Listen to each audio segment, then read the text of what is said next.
So hello everyone, welcome to our boot camp. जैसा कि आप सब जानते हैं कि आज हमारे बूट कैंप का 11 सेशन है और हमारे 10 सेशंस अभी तक कंप्लीट हो चुके हैं बूट कैंप के। तो कंटिन्यू करने से पहले सर, मेरी आवाज़ क्लियर आ रही है? यस सर, क्लियर है। हाँ जी। तो जैसे मैं कह रहा था कि हमारे जो बूट कैंप है, मैं हर सेशन में कंटिन्यू करता हूँ, रिवाइज करता हूँ, सारा कुछ आप लोग बताता हूँ कि पर्पस क्या है और हमारा रोज सेशन जो भी होता है वीकेंड पे, उसका जो टारगेट होता है हम उसको कैसे अचीव करते हैं, उसमें हमारे पास जो जो टॉपिक्स होते हैं उसको हम कैसे कवर अप करते हैं। ये सारा कुछ हमारे बूट कैंप का हिस्सा है। और जैसा कि हमारे पास जो आउटलाइन जो मैंने अप्रूव पाई हुई है, उसके रिलेटेड ही हम सब कुछ लेके चलते हैं आगे तक। जो जो हमने करना होता है हम रोज के रोज हम उसको करते हैं। तो फर्स्ट ऑफ ऑल मैं ये कहना चाहूंगा कि हमारा जो आज 11 सेशन है, टोटल जैसे आपको पता है कि 12 सेशन थे, उनमें से 11 सेशन हमारा है। तो आज का और कल का हमारा सेशन है, उसके बाद ये बूट कैंप कंप्लीट हो जाएगा। और आज हमारा लास्ट टेक्निकल लेक्चर है। कल हम कुछ प्रोजेक्ट्स को डिस्कस करेंगे, आपने प्रोजेक्ट्स बनाने हैं। कुछ हम लोग प्रोफाइल्स कुछ उसके बाद डिस्कस करेंगे, प्रोफाइल कैसे करनी है आप लोगों ने, आप करियर कैसे बना सकते हैं ये के अंदर। जैसे मैंने कहा था हम ये चीज़ें कवर अप करेंगे। तो आज के सेशन में हमने कुछ थोड़ी सी टेक्निकल चीज़ें रहती थी।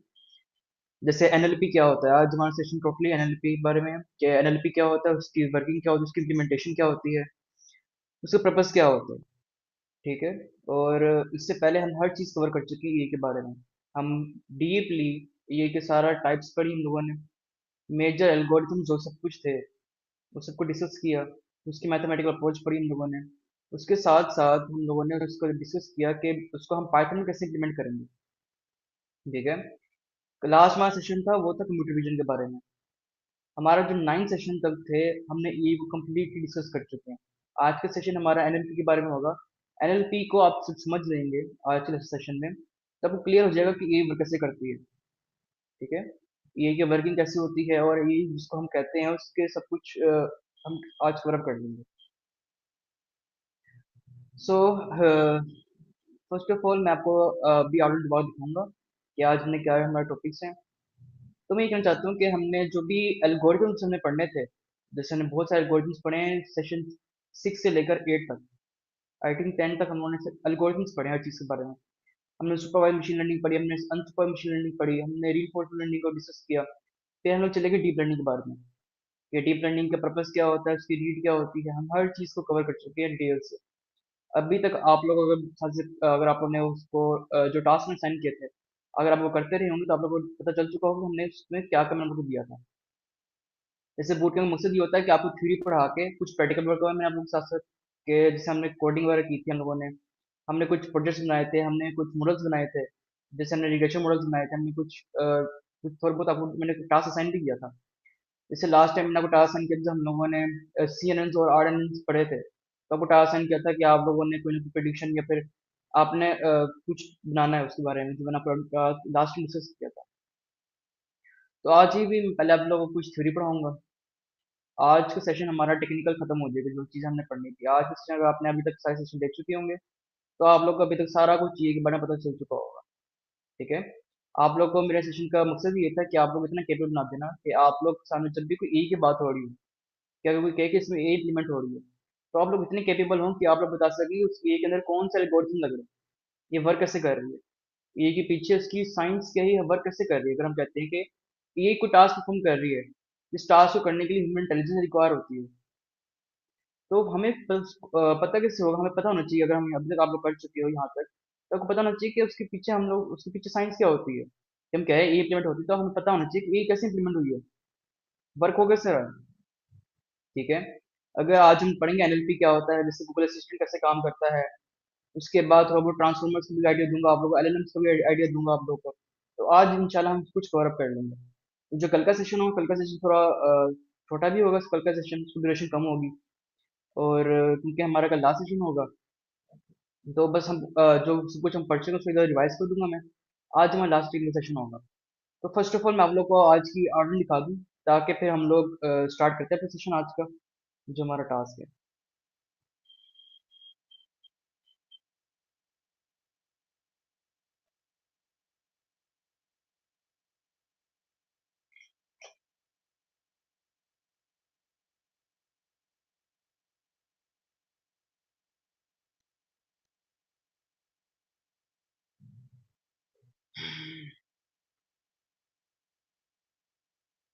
ये आउटलाइन सबके साथ शेयर हुई हुई है। ठीक है।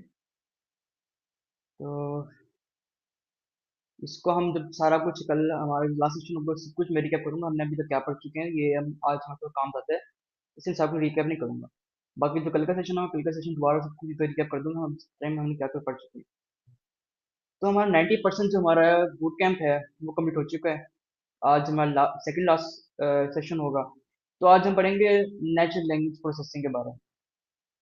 ठीक है। उसको हम डिटेल से पढ़ेंगे, उसमें हमारे पास उसकी पाइपलाइन क्या होती है, उसको हो कैसे रहा है, कोई एआई या कोई भी मशीन हमारी नॉर्मल लैंग्वेज कैसे समझ सकती है। ठीक है। चैटबॉट कैसे वर्क करते हैं, चैटबॉट जो भी होता है कैसे डिफरेंट लैंग्वेजेस को समझ सकता है, उसको हम आज डिस्कस करेंगे डिटेल से।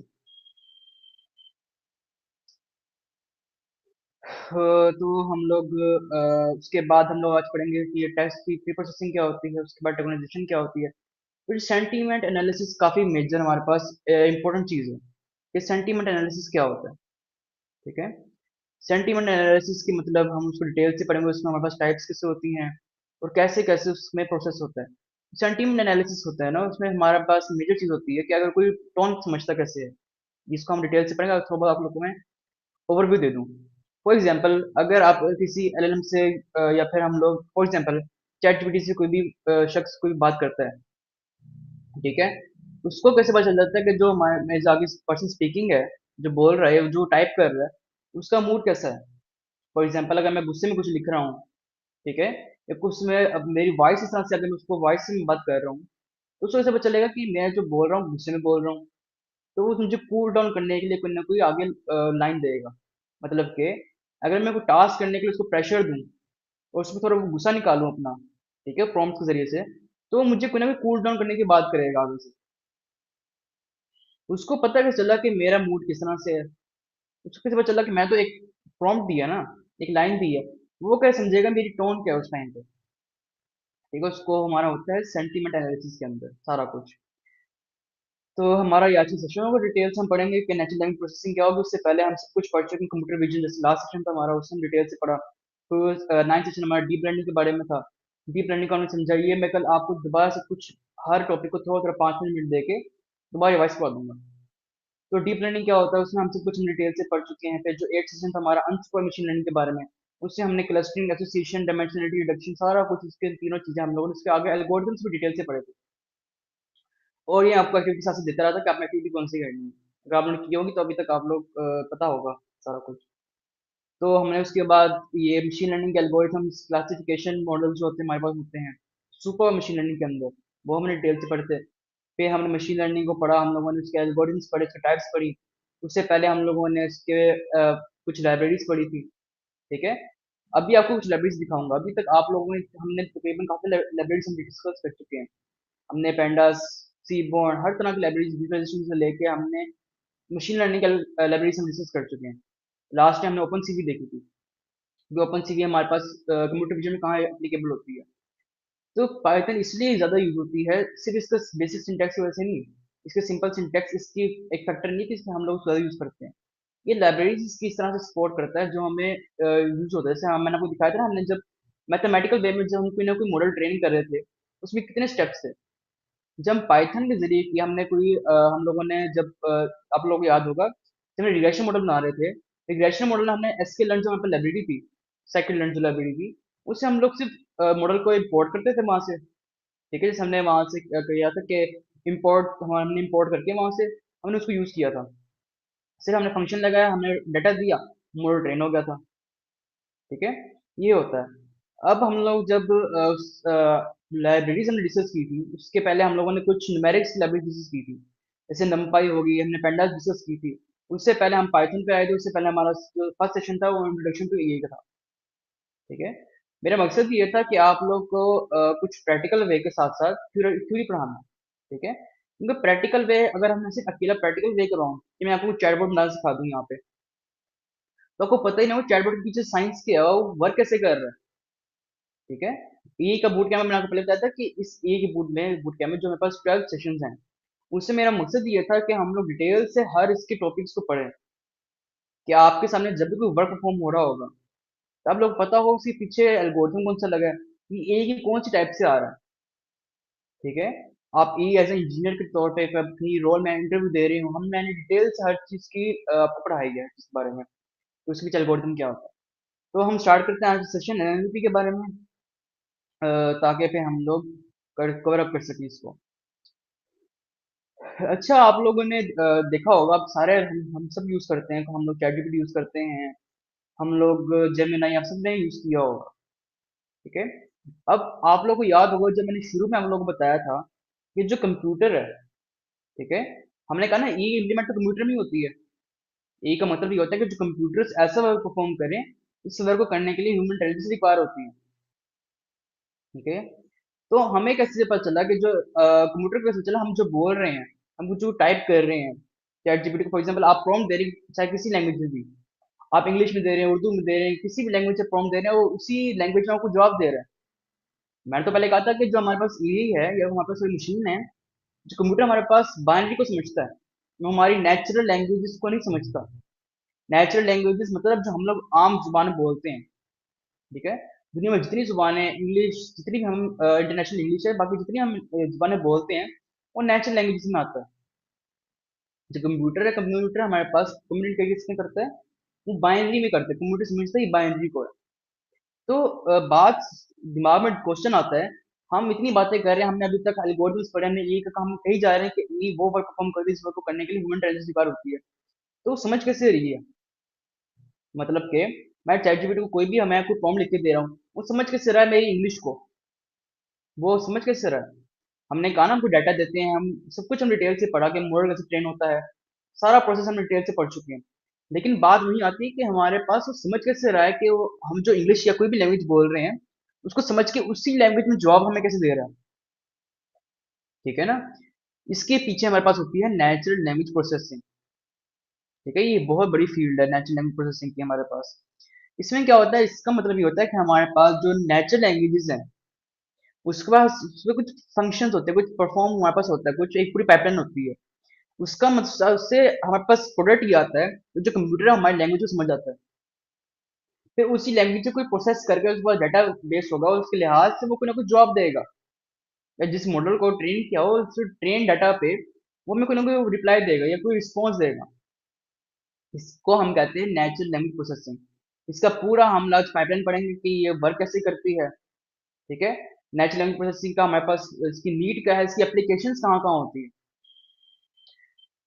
अब आप सबको याद होगा कि हम लोग जब हम लोगों ने डिस्कस किया था, आप सबको पता होगा कि हम जब गूगल असिस्टेंट जो होता है, ठीक है, 20s में सबसे पहले आया था गूगल असिस्टेंट। हमारे पास हर मोबाइल में एंड्रॉइड में गूगल असिस्टेंट होता है, तो हम उसको बात करते हैं हम लोग वॉइस से, वो आगे रिस्पॉन्स में वॉइस से करता है। ठीक है। अब जो ए सिस्टम है वो भी हमारे पास वॉइस से हम बात कर सकते हैं। ठीक है। जो हमारे पास, जैसे हम आप लोगों को पता है सीडी था, सीडी था, उसके बाद सीडी अभी भी है, उसके बाद एलेक्सा है। ठीक है। और उसके अलावा हमारे पास जो गूगल असिस्टेंट है, जो भी हर कोई यूज करता है, वो कैसे हमारी लैंग्वेज को समझ सकता है। हम जब बोल रहा हूँ मैं, वो कैसे उसको समझेगा। तो मैं उसको क्वेश्चन पूछता हूँ, तो मैं तो इंग्लिश में बोल रहा हूँ, मैं बाइनरी में तो नहीं बोल रहा, तो वो उस इंग्लिश को कैसे समझेगा, उसके बाद वो प्रोसेस कैसे करेगा, उसके बाद वो प्रोसेस होने के बाद उसे रिप्लाई देना है, वो रिप्लाई मुझे उसी लैंग्वेज में देगा जिस लैंग्वेज से मैं बोल रहा हूँ। इसके पीछे पूरा फिनोमिना है natural language processing. Natural language processing कोई छोटा मोटा फिनोमिना नहीं है, ये पूरी ये की बैकबोन है कि ये हमारे साथ इंटरेक्ट कैसे है, हम उसको यूज कैसे कर रहे हैं। फॉर एग्जाम्पल, अगर मेरे पास एनएलपी फॉर एग्जाम्पल ना हो, तो मैं चैट जीपीटी को समझाऊं कैसे कि मैं बोल क्या रहा हूँ। वो तो एक हमारे पास एक जीपीटी है, वो कैसे समझेगा कि मैं क्या बोल रहा हूँ। उसके पीछे है ही नेचुरल लैंग्वेज प्रोसेसिंग। ठीक है। उसका जो भी उसके उसको दिया हुआ डाटा, जिस तरह से वो ट्रेन किया हुआ है, मैं सिर्फ उसको एक प्रॉम्प्ट दे रहा हूँ, उस प्रॉम्प्ट को ब्रेक डाउन, जो भी प्रोसेस हो रहा है उस प्रॉम्प्ट के ऊपर, वो कैसे समझेगा, वो टोन कैसे समझेगा, उसके पीछे है ही एनएलपी। अब एनएलपी के दो कंपोनेंट्स होते हैं, एनएलयू एनएलजी, के हम लोग आप लोगों को पता होगा। अब उसके दो पार्ट्स होते हैं। एक कम्युनिकेशन में हमारे पास आपको पता होगा दो कंपोनेंट्स होते हैं, एक होता है लिसनिंग और अंडरस्टैंडिंग, और एक होता है पिकी। फॉर एग्जाम्पल, अगर मैं बोल रहा हूँ यहाँ पे, आप लोग सुन रहे हैं इस चीज को, आप लोग उस चीज को सुन के मेरे जो भी मैं बोल रहा हूँ उसको समझ रहे हैं। ठीक है, आपका दिमाग उसको समझ रहा है। आपने जब बोलना होगा आप मुझे रिस्पॉन्स देंगे, कुछ जनरेट करेंगे रिस्पॉन्स। ठीक है, आप लोग भी आप उसको अंडरस्टैंड करें जो मैं बोल रहा हूँ। उसके बाद अगर आपने कुछ बोलना हुआ तो आप उस चीज को जनरेट करेंगे, कुछ रिस्पॉन्स जनरेट करेंगे। जैसे मैं अभी बोल रहा हूँ तो मैं जनरेट कर रहा हूँ, मेरे पास जो भी मेरा डाटा जिससे मैं ट्रेन हुआ हूँ, जो मेरे पास एक्सपीरियंस है, मैं उसके रिलेटेड ही बोल रहा हूँ आगे आप लोग। आप लोग जो समझ रहे हैं आप उसको भी अंडरस्टैंड कर रहे हैं। अब आपको पता चला कि हमारे पास कम्युनिकेशन में दो चीजें होती है कॉमन। एक होता है अंडरस्टैंडिंग, दूसरा है जनरेटिंग।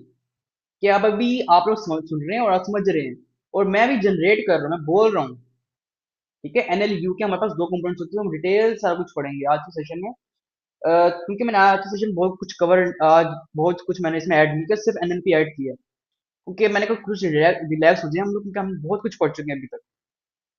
ठीक है, आज अगर हम लोग जल्दी फ्री भी हो जाते हैं तो हम थोड़ा सा जो हमने पहले पढ़ा उसको कवर अप कर लेंगे, दोबारा रिवाइज कर लेंगे।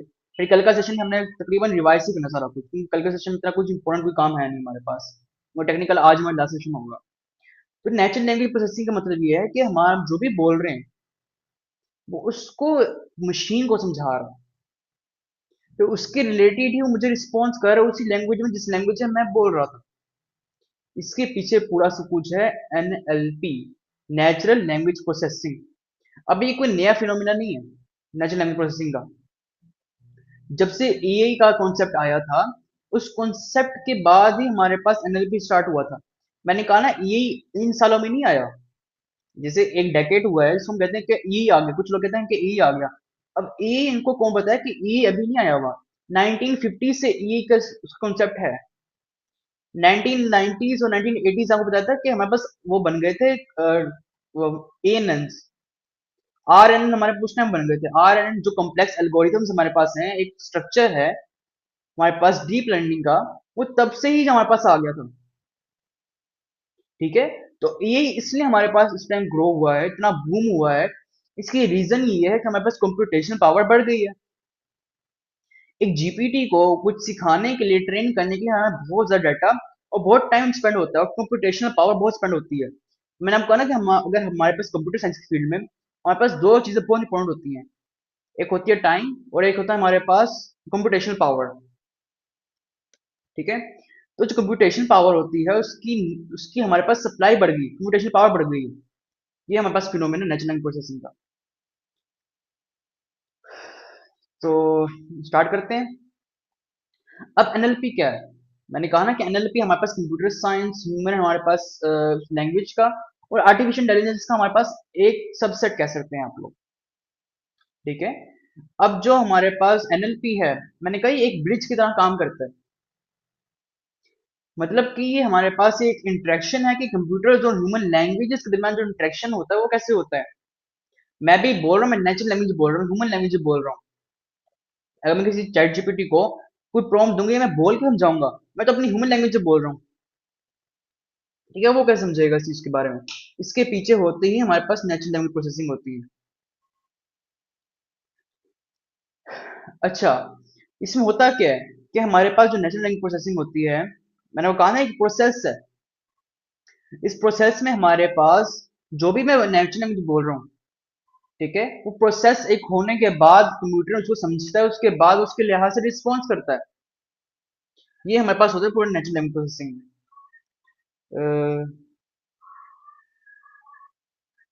सॉरी, एक सेकेंड।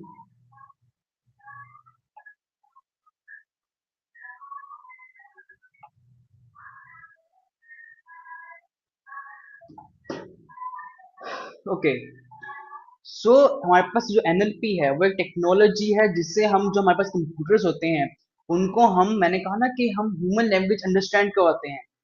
कि हमारे पास, अभी हम डिटेल से आगे जाएंगे, अब से मैं आपको उसका डिस्कस कर रहा हूँ, उसके सारे पीछे बेसिक्स।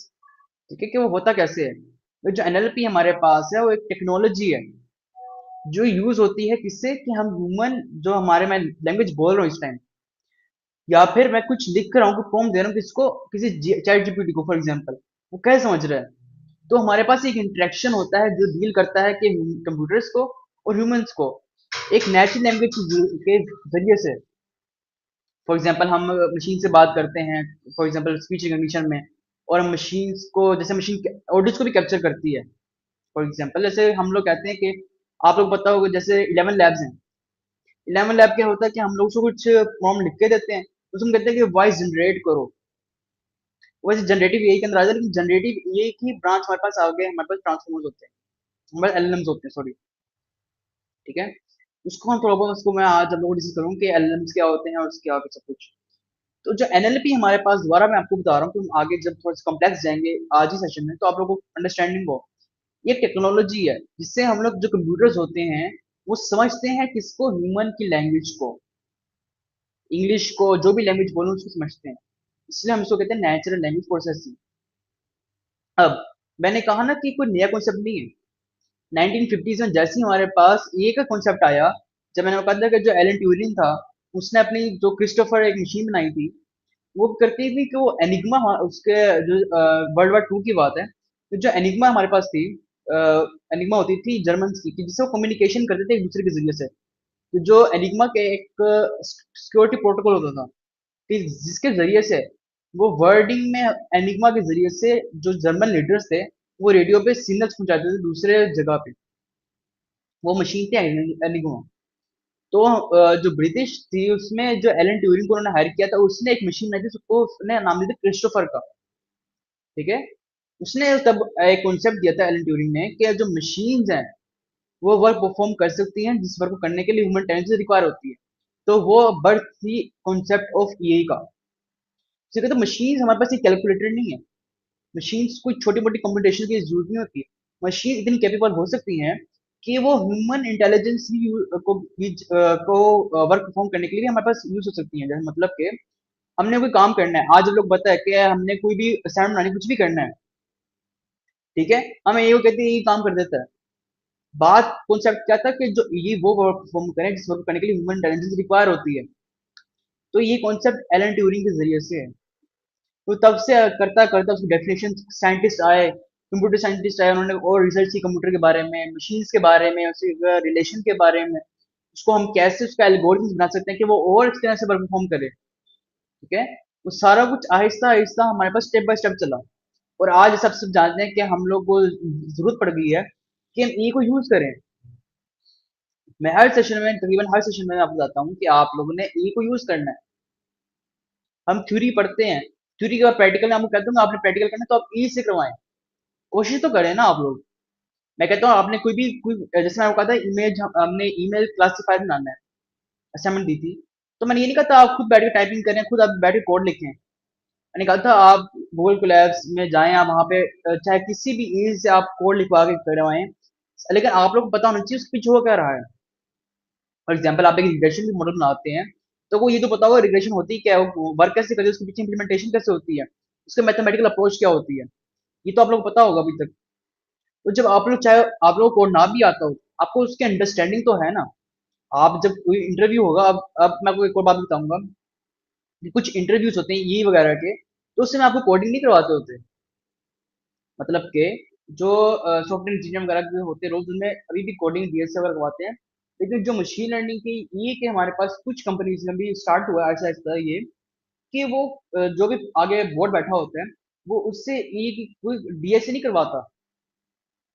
ठीक है, ये नहीं कह रहा कि करने की जरूरत है डीएसए करनी है, आप लोग करें। मैं बस ये कहना चाह रहा हूँ कि आहिस्ता आहिस्ता टाइम चेंज हो रहा है। वो देखते हैं कि जो अगला पर्सन है उसकी अंडरस्टैंडिंग क्या है, के बारे में कितना डीपली जानता है जिसके बारे में। ठीक है, उसका, उसकी प्रॉब्लम सॉल्विंग कैसी है, वो किसी चीज को कैसे, किस नजरिए से देखता है, उसका नजरिया होगा ना किसी प्रॉब्लम को देखने का, वो ज्यादा इम्पैक्टफुल होगा एज कम्पेयर टू वो कोई प्रॉब्लम सॉल्व कर रहा होगा। तो डीएससी प्रॉब्लम सॉल्व कर रटे लगा के की होगी। ठीक है, तो अभी क्या है, अभी मैं आपको हर सेशन बताता रहा हूँ कि आपने ये को यूज करना है। आप यूज करें, आप समझें, मेरी जो चीजें समझना और कंट्रीब्यूट करना, कंट्रीब्यूट करें। आप लोग पहले समझें, सीखें, यूज करें। यूज करने के बाद आप उसमें कंट्रीब्यूट करना स्टार्ट कर दें। फॉर एग्जाम्पल अभी जो हम कल, इसको मैं आप डिटेल्स बताऊंगा कि आप लोगों ने क्या कर सकते हैं। आप लोग, मैं थोड़ा बता देता हूँ कि हमारे पास कुछ ऑटोमेशन होते हैं। ऑटोमेशन क्या होती है कि हमने पूरी पाइपलाइन बना के देनी होती है।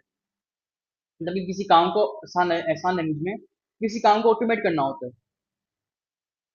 अब वो जो हमारा काम हमने ऑटोमेट करना है, यही से हम करवाएंगे। उसके हम कर ही कर रहे हैं, हम उसमें यही इम्प्लीमेंट कर रहे हैं। ठीक है। तो जब भी किसी ये इंजीनियर का अगर आप लोग कोई रोल में अप्लाई भी करेंगे, तो वो आपसे डीए से कम पूछेंगे। शायद कोई पूछ भी लेगा क्वेश्चन, लेकिन मेजर फोकस उनका आपके कॉन्सेप्ट पे होगा, आपसे पूछेंगे, अंडरस्टैंडिंग पूछेंगे ये के बारे में। हर चीज के जो कॉन्सेप्ट है डीपली जाके मैथमेटिकल अप्रोच पूछ सकते हैं आपकी। मैथ और फिजिक्स, मैथ फिजिक्स आपकी प्रोग्रामिंग से ज्यादा जरूरी है इस टाइम पे। जो आपकी मैथ होनी चाहिए और आपकी ये नहीं कह रहा मशीन लर्निंग सीखें, ये भी उतनी ही जरूरी है। थ्योरेटिकल मैथ फिजिक्स हमारे पास, ये आपने ज्यादा इसको ज्यादा गौर देना है उस पर आप लोगों ने। क्योंकि आपको पता है कि जो हमें आगे हम यूज करेंगे किसी चीज को कंट्रीब्यूट करने में, कोडिंग हम चाहे खुद करें, किसी और से लिखवाएं, ये से लिखवाएं, कोड ने काम तो करना ही है। लेकिन जो आपकी अंडरस्टैंडिंग होगी, जिस चीज को आप सीखेंगे कॉम्प्लेक्स चीजों को, मे बी ये उस तरह से उस चीज को ना समझ सके, तो आप उसे कंट्रीब्यूट करें। ठीक है, कंट्रीब्यूशन का सारा कुछ हम कल डिस्कस करेंगे। आज सेशन खत्म, ये हमने कंप्लीट करना है। तो एनएलपी हमारे पास 1950 से हमारे पास स्टार्ट हुआ था। ठीक है, यहाँ से हमारे पास कंसेप्ट आया था। 1960 70s 80s हर डेकेड का बताया कि कैसे कैसे उसमें चेंजेस आई, कैसे कैसे उसकी डेफिनेशन चेंजेस आई, कैसे कैसे वो बढ़ा।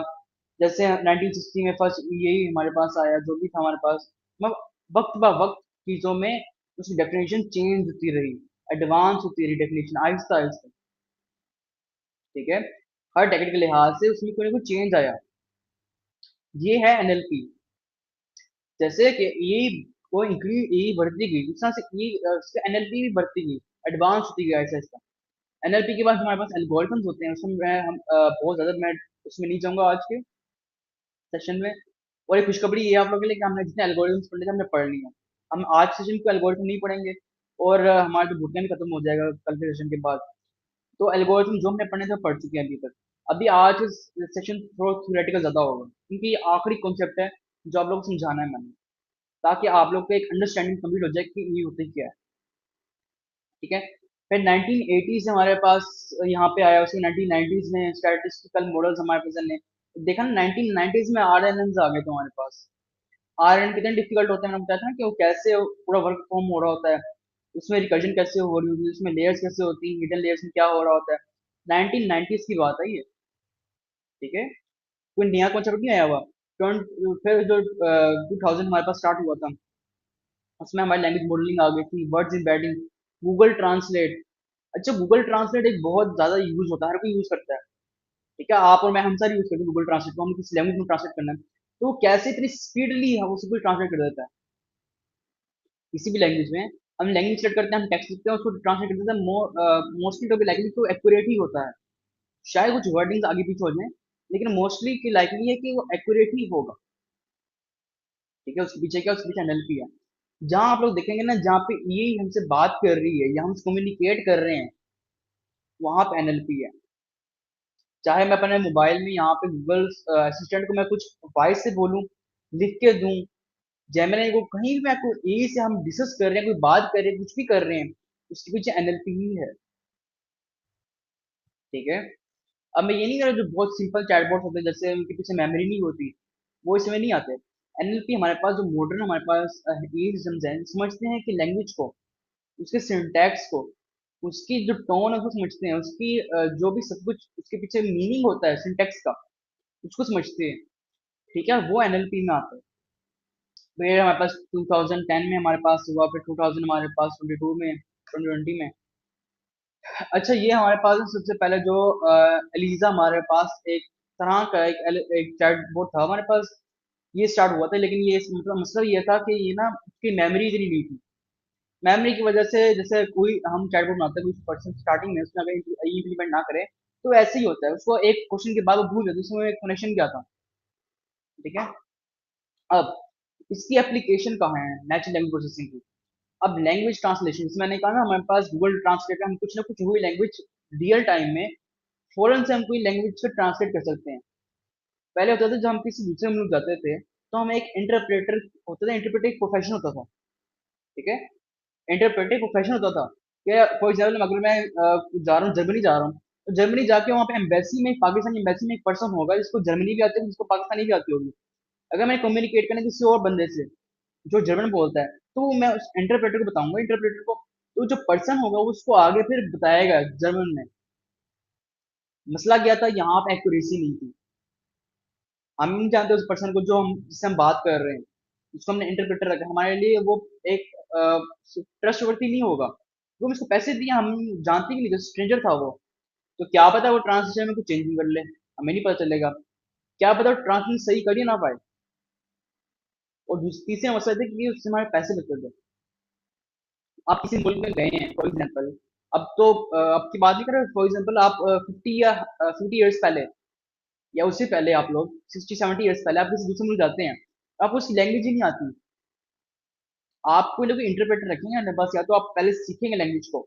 लैंग्वेज एक दिन में तो नहीं आती, 5-6 महीने लग जाते हैं आपको, पूरी लैंग्वेज सीखते हुए 1 साल भी लग जाता है आप लोग। ओके, तो आप लोग क्या करेंगे, आपको इंटरप्रेटर रखेंगे जो उस लैंग्वेज को प्रोसेस करेगा, उसको ट्रांसलेट करेगा किसी और लैंग्वेज में, जो लैंग्वेज उस कंट्री की होगी। लाइक अगर मैं जर्मनी जाता हूँ आज से 50-60 साल पहले, अगर मुझे जर्मनी नहीं आती, तो मैं कम्युनिकेट ही नहीं कर पाऊंगा, किसी को समझा ही नहीं पाऊंगा, अगर उसको इंग्लिश ना आती है, उसको उर्दू ना आती है। ठीक है, वो इशू था।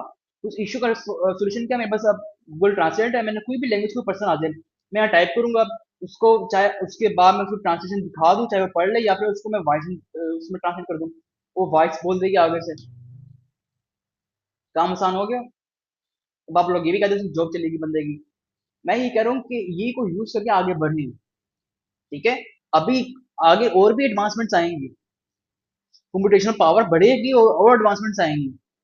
आप लोगों का टाइम है कि आप स्टैटिक ना हो जाएं, आप लोग बढ़ें, ग्रो करें, आप लोग उसको समझें, सीखें, आगे बढ़ें। आप कभी भी रिप्लेस नहीं हो पाएंगे।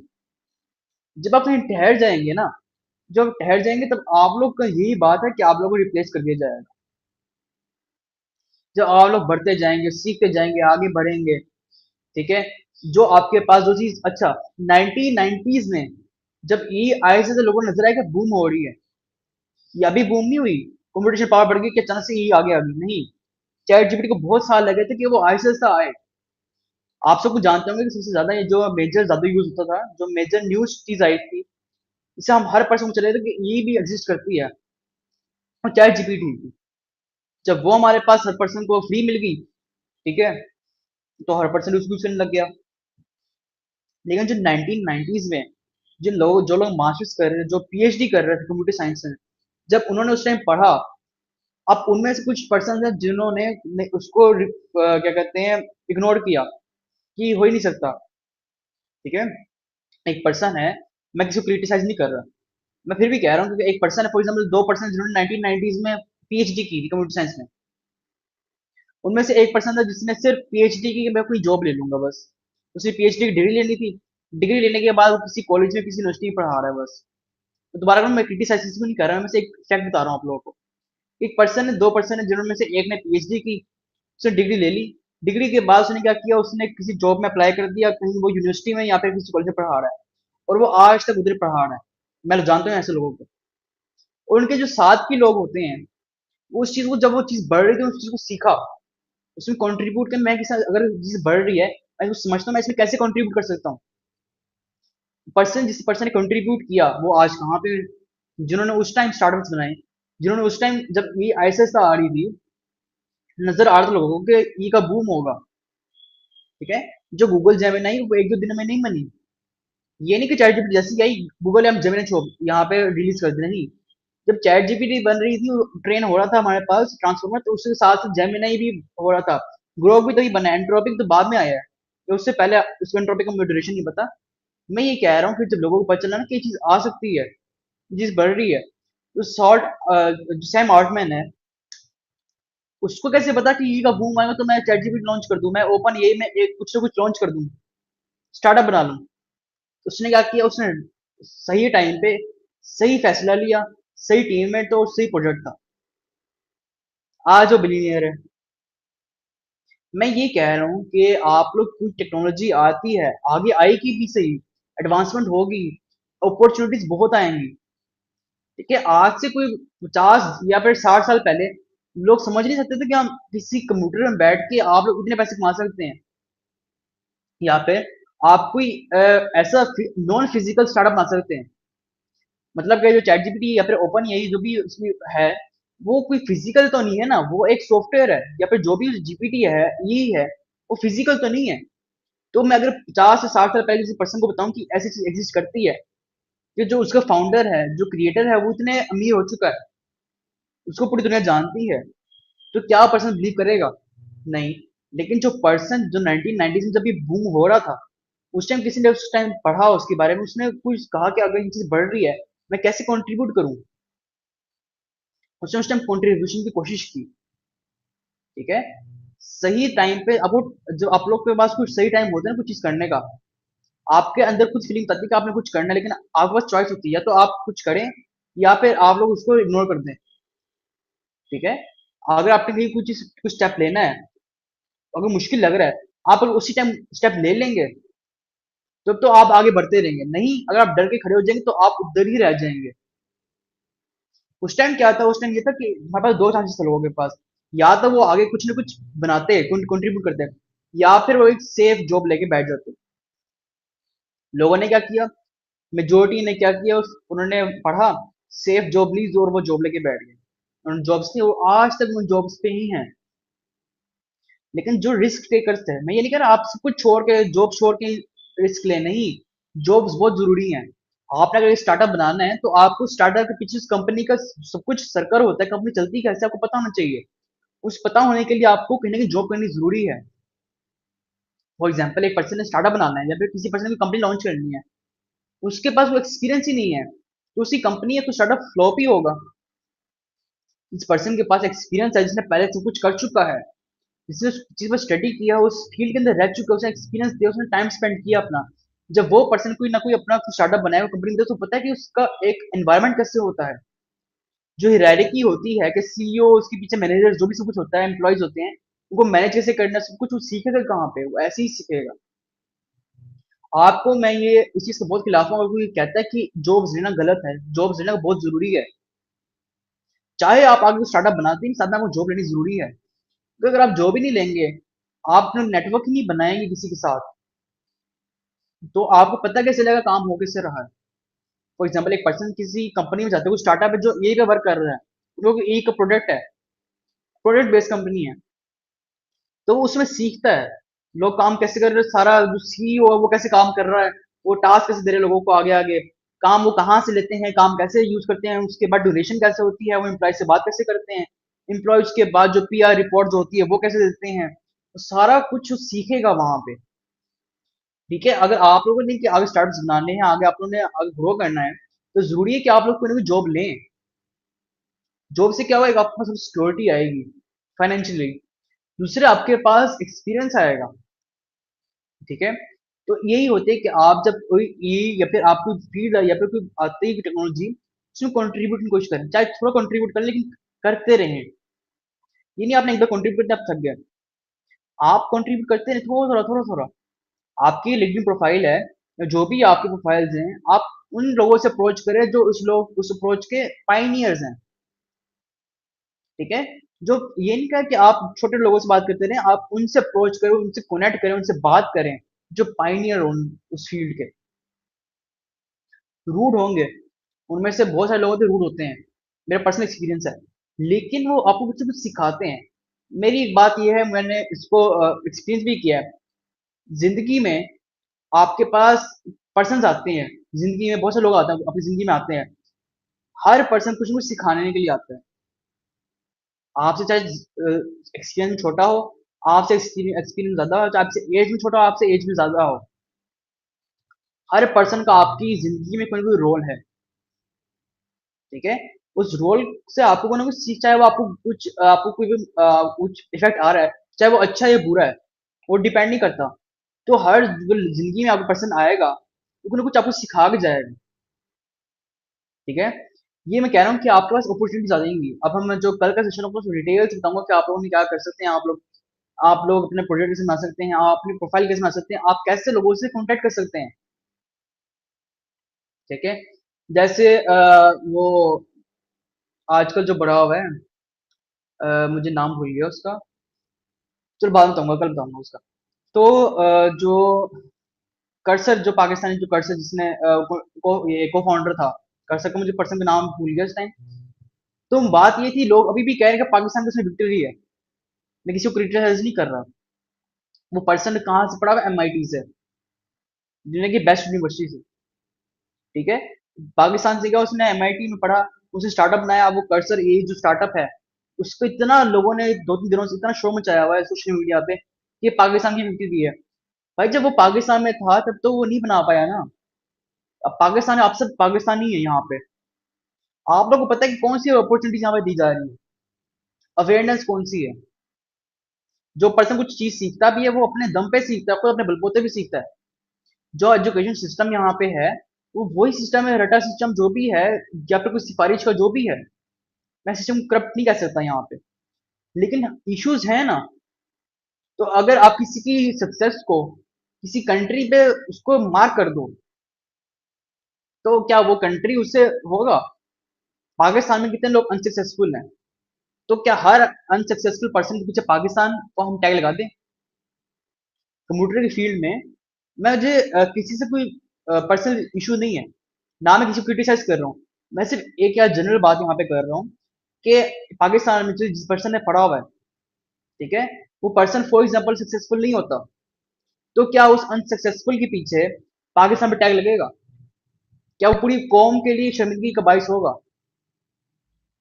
तो जब वो उस चीज में पाकिस्तान को ले ही नहीं रहा, लोग उसको एक्सेप्ट ही नहीं कर रहे, तो जब एक पर्सन यहाँ से जाता है, वो यहाँ से गया, यूएस में गया, वहां पे एमआईटी से पढ़ा, एमआईटी पढ़ने से बाद उसने अपनी खुद कोशिश की, खुद मेहनत की। जब यहाँ पे एनवायरमेंट मिला, वहां जाके पढ़ा उसने, किसी वजह से गया था ना पाकिस्तान से वहां पे एमआईटी पढ़ने। यहाँ पे यूनिवर्सिटीज कम है, उसको वहाँ एनवायरमेंट मिला, वहां पे सीखा उसने, अपने को फाउंडर उसको मिले, उसके फ्रेंड से एक प्रोडक्ट लॉन्च कर दिया। तो इसके पीछे पाकिस्तान का कहाँ हाथ आता है? या तो पाकिस्तान हर पर्सन के पीछे कहे ना कि पाकिस्तानी, पाकिस्तान की बात नहीं कर रहा मैं, पाकिस्तानी की बात कर रहा हूँ, जो सोशल मीडिया पे अभी कुछ लोग उसके जैसे मैं हूँ, मेरे जैसे बहुत से लोग हैं, भाई कहते हैं अगर वो उसने सक्सेस किया, उसको कंट्री, उसको कॉन्ग्रेचुलेशन कहना चाहिए, ठीक है, उसको उसकी तारीफ करनी चाहिए, सब कुछ करना चाहिए। लेकिन इस चीज से यूनिवर्सिटी लेवल ले ले कि इस यूनिवर्सिटी से, पाकिस्तान की यूनिवर्सिटी से पढ़ता, वो जाके सक्सेसफुल हो गया, वो अपने एडवर्टाइजमेंट करने लग गए। मैं यूनिवर्सिटी का नाम तो नहीं लूंगा, किसी यूनिवर्सिटी से पढ़ा यहाँ पे, तो यूनिवर्सिटी से उसने पढ़ा, यूनिवर्सिटी वाला टैग लगा रहा है कि ये हमसे पढ़ के गया है, तो ये सक्सेसफुल हो गया। ठीक है, यही मैं कह रहा हूँ कि पाकिस्तान में अवेयरनेस कम है। अब लोग यूनिवर्सिटी छापेगी कि यहाँ पे मेरे पास जो मेरे यहाँ से ग्रेजुएट था, वो वहां जगह एमआईटी से पढ़ा, उसने वहां से एक प्रोडक्ट लॉन्च कर दिया, वो वहां पे चल गया, उसकी एडवर्टाइजमेंट होगी यूनिवर्सिटी की। ये मैं कह रहा हूँ कि आप लोग बढ़े आगे, ग्रो करें। अब जो पर्सन वहां पे, जो पाकिस्तानी पर्सन, उसको तो फर्क ही नहीं पड़ेगा ना कि चाहे कौन सा कंट्री अपना टैग ले, वो टैग ले, वो तो बिलियनियर बन गया, वो तो सक्सेसफुल हो गया, उसे तो फर्क नहीं पड़ता। ठीक है, आप, ये है कि जब आप अनसक्सेसफुल होते हैं ना, आपके साथ कोई खड़ा नहीं होता। जब आप सक्सेसफुल हो जाते हैं, आपके पीछे सारे कोई ना कोई क्लेम या फिर कोई उसके पीछे कोई टैग लेने के लिए आ जाते हैं। आप हर जगह फेस करेंगे। ठीक है, तो मेरा मकसद ही आप लोग को आज ये बताना था थोड़ा बहुत, क्योंकि हमारा आज टॉपिक भी इतना कोई इजी है, कोई मेन टॉपिक हमारा नहीं है आज का। तो थोड़ा बहुत आपको मैं बताना चाहता हूँ, कल कल के सेशन जो होगा उसमें हम डिटेल से हर चीज़ को कवर करेंगे कि कैसे कैसे कुछ करना है। क्योंकि अगर मैं डीपली चला गई इन चीज़ों के बारे में, तो हमारा सेशन आज का रह जाएगा। तो दोबारा वापसी आते हैं सेशन के बारे में। अच्छा, लैंग्वेज ट्रांसलेशन के बाद स्मार्ट असिस्टेंट, जैसे हमारे पास सीरी था, सीरी फॉर एग्जांपल भी है, और एलेक्सा है, अब तो बहुत सारे हैं। एलेक्सा क्या है कि एक हमारे पास वो असिस्टेंट होता है, वॉइस असिस्टेंट। ठीक है, उसके बाद इमेज, ईमेल फिल्टरिंग में हमारे पास कि ईमेल स्पैम है या पैम है, या है मैं सॉरी, वो मैं बताया। सेंटीमेंट एनालिसिस हम लोग पढ़ेंगे आज। चैटबॉट्स में यूज होता है, चैटबॉट्स सोशल मीडिया मॉनिटरिंग में यूज होता है। ये हर चीज में, डॉक्यूमेंट एनालिसिस में, हर जगह जहां हम कहना ये इम्प्लीमेंट हो रही है, वहां आप लोग ये कह सकते हैं कि हमारे पास एनएलपी वो इम्प्लीमेंट हो रही है, एनएलपी।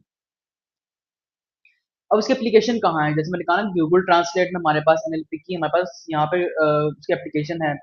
उसके बाद यहाँ माइक्रोसॉफ्ट वर्ड और ग्रामरली जो हमारे पास है, ये मेजर चीजें हैं। जो भी आप लोग रिसर्च करते होंगे, जो भी यूज करते हैं, आप लोगों को पता होगा माइक्रोसॉफ्ट वर्ड के बारे में। अब ग्रामरली क्या है? वो एक हमारे पास एक सॉफ्टवेयर है, एक तरह का। वो करते हैं कि उसको हम इंस्टॉल करते हैं अपने पास, वो पे जो भी हम लिख रहे होते हैं, उसके पीछे कुछ सिंटेक्चुअल या फिर ग्रामेटिकल कोई इशू आता है या कोई एरर होता है, उसको हाईलाइट कर देता है, उसके आगे वो फिर पॉपअप देता भी है कि आप ये चीज तो नहीं लिखना चाह रहे। ठीक है।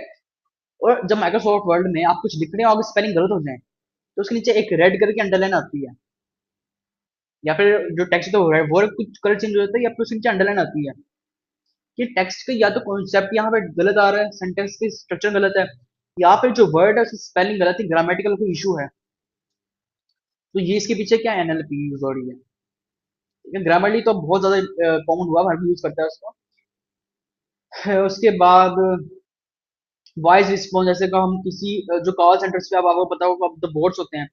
जो पहले कॉल सेंटर होते थे वहां तो लोग बैठे होते थे, अब तो हमारे पास जो बोर्ड्स होते हैं वो कॉल सेंटर पे कॉल मिला के आगे कर रहे होते हैं। वो भी एक अच्छा सिस्टम है, ऑटोमेशन नहीं आता है। उसमें क्या होता है कि जो उनका लिस्ट आती है, लिस्ट पे कॉल होती है, उसको एक स्क्रिप्ट दी होती है किसी बोर्ड को, वो आगे रिस्पॉन्स करता है, उससे कोई कस्टमर को सेटिस्फाई करता है। उससे क्या हो गया, हमारे पास काम हो गया, बोर्ड थकेंगे नहीं। ठीक है। वो काम कर रहे हैं, उसके बाद एक्यूरेसी बेहतर हो रही है, लोग की जगह भी कम हो रही है, पर्सन की एम्प्लॉयज भी कम हो रहे हैं, सुकून से सारा काम हो रहा है। ये ऑटोमेशन में आता है। ठीक है। उसके बाद पर्सनल असिस्टेंट एप्लीकेशन, जैसे ओके गूगल हो गया, फिर सीरी हो गया, कोर्टाना तो माइक्रोसॉफ्ट की है। सारे ऐसे यूज होते हैं। अब हमारे पास जो एनएलपी है, एनएलपी के दो मेजर कॉन्सेप्ट्स हैं, एक है एनएलयू और एक है एनएलजी। एनएलयू होता है कि नेचुरल लैंग्वेज की अंडरस्टैंडिंग, मतलब कि मैं जब बोल रहा हूँ, फॉर एग्जाम्पल, आप लोग समझ रहे हैं उस चीज के बारे में, आप अंडरस्टैंड कर रहे हैं। मैं किसी फॉर एग्जाम्पल गूगल असिस्टेंट को कुछ लिख के दे रहा हूँ, वो पहले उस चीज को सीखे समझेगा मैं बोल क्या रहा हूँ, उसके बाद उसको प्रोसेस करेगा, उसके बाद वो ना कोई रिस्पॉन्स जनरेट करके मुझे देगा। ओके। तो पहले क्या हो रहा है, उसको अंडरस्टैंड करना है, उस नेचुरल लैंग्वेज जो हमारे पास मॉडल है, नेचुरल लैंग्वेज अंडरस्टैंडिंग का जो भी होगा, और जो भी एल्गोरिथम है, उसके दो कंपोनेंट्स होते हैं, एक होता है एनएलयू और एक होता है एनएलजी। जो एनएलयू है उसके आगे फिर एम्बिग्यूटी होता है, उसके बाद हम डिटेल से पढ़ेंगे आज ही। एनएलजी सिर्फ कॉन्सेप्ट आप ये समझने अभी। एनएलयू में हमको होता है कि हम जो कुछ लिख रहे हैं उसको अंडरस्टैंड करता है। जो भी मैं लिख रहा हूँ, बोल रहा हूँ किसी असिस्टेंट को या फिर गूगल को या फिर ए को, उसको अंडरस्टैंड कर रहा है पहले। अंडरस्टैंडिंग के बाद वो कुछ जनरेट करेगा, और जनरेशन आती है किसमें, नेचुरल लैंग्वेज जनरेशन में, वो चीज़ उसमें आती है।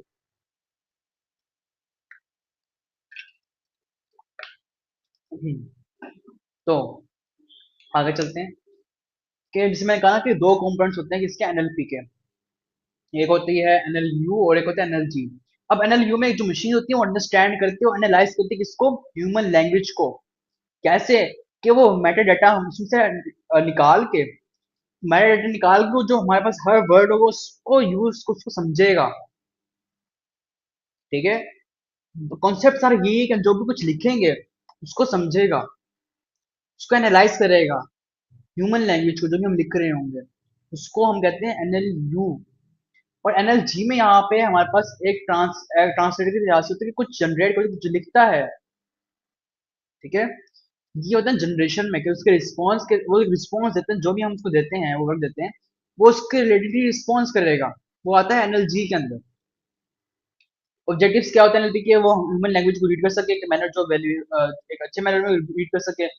उसके बाद यही है कि ह्यूमन लैंग्वेज को अंडरस्टैंड कर सके, कि जो भी मैं बोल रहा हूँ, जो भी कुछ मैं लिख रहा हूँ, ये वो उसको समझ सके, हर चीज को, कि मैं, मेरा मूड क्या है, मैं किस टोन से बात कर रहा हूँ, मैं क्या कहना चाह रहा हूँ, मैं अच्छे से बात कर रहा हूँ, मैं गलत बात कर रहा हूँ। यहाँ पे अगर ऐसे होता है चैट को, अगर आप कोई उसको अब्यूज कर देना, तो उसको उसके बाद ना उसको जो भी आप टेक्स्ट होता है उसको मार्क कर देता है वहां से, कि हमारी जो पॉलिसीज है यहाँ पे आप ये बात नहीं कर सकते। पहले मुझे याद चैट जीपीटी होता था ना, जो स्टार्टिंग में उसके जो मॉडल्स आए थे स्टार्टिंग में, जब वो वर्क सही काम नहीं कर रहा था ना, लोग उसको अब्यूज करना स्टार्ट कर देते थे, और उस अब्यूज की वजह से वो फिर अच्छा काम करता था। अब तो है, आप उसको अब्यूज करो तो फिर वो आपका मैसेज सारा रिमूव हो जाता है। पहले होता था कि इस तरह से, जैसे इश्यूज थे। ये कहा ना कि जो चैट जीपीटी वो ऐसे ऐसे सीखा। ठीक है। वो ऐसे सब जो हमारे पास इंटेलिजेंट हो चुकी है, इससे ज्यादा आगे बढ़ रही है। जैसे कुछ दिन पहले उसका आया था कि इमेज जो जनरेट करती है, ठीक है, उसके जो चैट जीपीटी जो इमेज जनरेट करती है, उसका मॉडल ज्यादा उन्होंने अच्छा एडवांस किया था, कि वो और ज्यादा अच्छी तरीके से इमेज जनरेट करेगा। जो भी उसके इमेज जनरेशन के पीछे उसका जो भी है, वो जनरेट करेगा अच्छी तरह से। ठीक है, आई सच जैसे आई थिंक 2 साल पहले ना, जो चैट जीपीटी था, बड़ी अच्छी इसकी मीम बनी थी कि जो स्ट्रॉबेरी थी ना, तो स्ट्रॉबेरी के जो हम कहते थे ना, what how many R in strawberry, तो वो कहते थे कि हमारे पास स्ट्रॉबेरी में 2 आर, कितने होते हैं? 3। एक एस टी आर पहला, उसके बाद बेरी में 2 आर, मतलब टोटल हमारे पास 3 आर होते हैं किसमें? स्ट्रॉबेरी में। लेकिन जब चैट जीपीटी को कहते हैं कि how many R in strawberry, तो वो 2 कहता था। तो उसमें इतने रील्स बनी थी कि इस तरह से होता है, ऐसे मीम्स बनी थी कि हम कह देंगे ये हमारी जॉब ले लेगा, ये हो जाएगा, लेकिन ए को पता नहीं कि इसमें आर्स कितने होते हैं। उस टाइम ये गलत नहीं था, गलत क्या था, उसके पास उस टाइम इतना डाटा नहीं था, वो आयसे तो सीखा। आप कहते हैं चैट जीपीटी कहते हैं कि हाउ मेनी आर स्ट्रॉबेरी, वो 3 ही देगा। ठीक है, आहिस्ता आहिस्ता चीज सीखती है, मॉडल आहिस्ता ट्रेन होता है। अच्छा, अब आपको क्या लगता है कि जो हमारे पास जो मॉडल जो उन्होंने फ्री दिए हुए हैं, ठीक है, अब आप लोग पता है कि एक बनने के पीछे कितना कितना उसका पीछे खर्चा हुआ होगा, टाइम कंज्यूम हुआ होगा, कितने इंजीनियर्स काम करते होंगे उसके पीछे। ठीक है, चैट जीपीटी बनी, उसके पीछे कितने लोगों की टीम होगी, उन्होंने कितना एक्सपेंड किया उसके ऊपर, एक्सपेंसेस कितने होते होंगे उन लोगों के, टाइम कितना स्पेंड हुआ। तो आखिर में क्या वो आगे से कुछ फ्री में दे देंगे? ठीक है, सोचने की बात है ना, उन्होंने इतना कुछ मेहनत की, सब कुछ किया, आखिर में सब कुछ फ्री में दे देंगे? जो फ्री वर्जन है ना, उससे एक तो कुछ पॉलिसी भी थी कि वो आपके जो आप कुछ बोल रहे होते, कुछ लिख रहे होते हो, वो उस कुछ डाटा पे ट्रेन होता है। पहले क्या था, हम जो कुछ उसको हम लोग यूज कर रहे थे ना, हमारा डाटा यूज करने के बाद वो ट्रेन हो रहा था डाटा के ऊपर। फिर पॉलिसी चेंज हुई कि वो आपके डाटा पे ट्रेन नहीं होगा, लेकिन ट्रेन किस पे? हमारे डाटा पे ही होता है वो। ठीक है, अब जो हमारे पास इतनी हो गई है, स्मार्ट हम कहते हैं, मॉडर्न हो गई है, वो इसलिए कि उसके पास जो डाटा वो ज्यादा अच्छी तरह से उसके पास है, ये बात है उसके पीछे। ठीक है, स्टार्टिंग में क्योंकि हमारे पास डाटा कम होता था, तो इस लिहाज से वो उतना ज्यादा अच्छा परफॉर्म नहीं करता था। अब हमारा डाटा अच्छा है, हमारे पास क्वालिटी ऑफ डाटा है, ठीक है, कंप्यूटेशन पावर भी अच्छी है, तो इस वजह से हमारे पास वो अच्छा रिस्पॉन्स करता है रिलेटेड। अब अंडरस्टैंडिंग कैसे होती है एनएलयू को? क्या होता है कि हम कुछ रॉ स्पीच हम बोलते हैं, हम कुछ सीक्वेंस बोल रहे होते हैं, जैसे मैं अभी बोल रहा हूँ, अगर मैं किसी मोबाइल कह दूं या फिर उसको वर्ड कह दूं, सो वट इज, जो भी मैं कह दूं, कोई भी क्वेश्चन पूछ लूं उससे, पहले रॉ वॉइस जाएगी उसके अंदर, उसको उसके बाद वो सीक्वेंस बनेगा, वॉइस स्पोकन जो सीक्वेंस होगा, उसको स्ट्रक्चर को देखेगा। ठीक है, स्ट्रक्चर जो होगा, उसके बाद पार्टीशन होगी, वर्ड्स की, डिफरेंट वर्ड्स की पार्टीशन होगी, वर्ड्स वर्ड्स वर्ड बनते जाएंगे, उसके बाद फिर आगे होगा, फिर उसके बाद रिप्रेजेंटेशन होगी, सारा कुछ हम डिटेल से पढ़ते हैं। तो इसके कुछ कंपोनेंट्स होते हैं एनएलपी के। ठीक है, पहला होता है मॉर्फोलॉजिकल एनालिसिस, ये हम डिटेल सारा कुछ आज हम पढ़ेंगे इंशाल्लाह, बहुत इजी सी है, छोटे छोटे कॉन्सेप्ट हैं, इजी कॉन्सेप्ट है, कोई हमने आज कोई कॉम्प्लेक्स चीज नहीं पढ़नी, आज सिर्फ आपको अंडरस्टैंडिंग देने के लिए समझती कैसे है, बस। और कोई आज का इतना मेन कोई टेक्निकल सेशन नहीं, हमने सारा कुछ हम कवर कर चुके हैं अलहमदिल्ला। तो हम इसमें क्या होता है कि हमारे पास मॉर्फोलॉजिकल एनालिसिस होता है, सिंटैक्टिक एनालिसिस होता है, सिमेंटिक एनालिसिस होता है, फिर डिस्कोर्स एनालिसिस होता है। ये हम आए से डिटेल्स हम इंशाल्लाह पढ़ेंगे आज, ये सारा एनालिसिस कैसे होते हैं, सब कुछ कैसे हो होता है। और जो एनएलजी होता है, उसमें हम कुछ प्रोड्यूस कर रहे थे आउटपुट, किसमें? नेचुरल लैंग्वेज में। किससे? सो इंटरनल रिप्रेजेंटेशन, जो हमने रिस्पॉन्स दी है, जो हमने बात की है, जब वो उसको अंडरस्टैंड करेगा, उससे कोई पैटर्न निकल रहा है, कोई टोन निकल रही है, तो उसके रिलेटेड ही उसकी जो इंटरनल रिप्रेजेंटेशन होगी, उसके लिहाज से वो नेचुरल लैंग्वेज में आउटपुट प्रोड्यूस करेगा। उस प्रोडक्शन ऑफ आउटपुट को ही हम जनरेशन कहते हैं, क्या एनएलजी, कि हम कुछ रिप्रेजेंट, जो उसके पास डाटा है, जो भी उसको प्रोसेस होने के बाद, वो हमारी जो नेचुरल लैंग्वेज में हम उसको रिस्पॉन्स किया था, जो हमने बात की थी उससे पहले, तो उसी लैंग्वेज को कुछ जनरेट करेगा, किसको? आउटपुट को। आउटपुट जनरेट को हम एनएलजी में लेके जाते हैं। इसमें क्या होता है, डीप प्लानिंग होती है कि क्या कहना चाहिए, मतलब जैसे मैंने कहा ना कि जब ये हमारे पास, अगर फॉर एग्जाम्पल गुस्से में बात करूँ, कोई ऐसी लैंग्वेज यूज करूँ जो उसको थोड़ी लगे कि एग्रेसिव है, तो वो मुझे कूल डाउन करने की कोशिश करेगा, मुझे जरा सेटिस्फाई करने की कोशिश करोगे, तुम ये हो जाएगा ऐसे। मैं परेशानी के लिहाज से कि मुझे ये काम करना है, टाइम नहीं है, इसकी डेडलाइन ये आ गई है, काम इतना सारा पड़ा हुआ है, तो पहली लाइन होगी जिससे पहले केवल स्ट्रेस ना लो, हम इसको कवर अप कर लेंगे। तो उसको पता है डीप प्लानिंग में क्या होता है, उसको पता है उसने क्या बोलना है, आउटपुट क्या आनी है। अब लोग चैट जीपीटी को ज्यादा यूज करते हैं स्टार्टिंग में। अब तो ज्यादा लोग क्लाउड यूज करते हैं, जो डेवलपर्स हैं जेमिनी यूज कर रहे होते हैं। बाद इसलिए प्रेफरेबल करते हैं क्योंकि वो जो प्रोड्यूस कर रहे हैं जो रिस्पॉन्स, वो उस योनरा या फिर उस तरीके से होता है जिस तरीके से हम बात कर रहे हैं। मतलब कि फॉर एग्जाम्पल एक पर्सन इमोशनल है, वो अपनी फीलिंग शेयर करता है ई के साथ, करनी नहीं चाहिए, लेकिन वो अपने चैट के साथ फॉर एग्जाम्पल फीलिंग शेयर करता है, कोई भी दुखी है खुश है जो भी है, तो उसी लिहाज से उसको रिस्पॉन्स करेगा। ठीक है। और फॉर एग्जाम्पल एक सिंपल चैटबॉट है, इसके पास कोई मेमोरी है ही नहीं, उससे उसको जो भी लिख के देते हैं उस लिहाज से कोई रिस्पॉन्स दे देता है, थोड़ा बहुत कीवर्ड्स मिला के, उसके पास कोई मेमोरी है ही नहीं। तो वो कैसे उसको, तो लोग उसको कहते हैं, लोग उससे बोर हो जाते हैं इस चीज से, लोगों को पसंद नहीं आता, लोग उसी उस चीज को यूज करते हैं, उस एज के यूज करते हैं जो उसको ज्यादा पसंद आ रहा होता है पर्सन को। ठीक है। उसको लोग ज्यादा प्रेफरेबल करते हैं। लोग स्टार्टिंग में चैट जीपीटी से पसंद नहीं, ये ज्यादा उस लिहाज से रिस्पॉन्स करता है। ठीक है।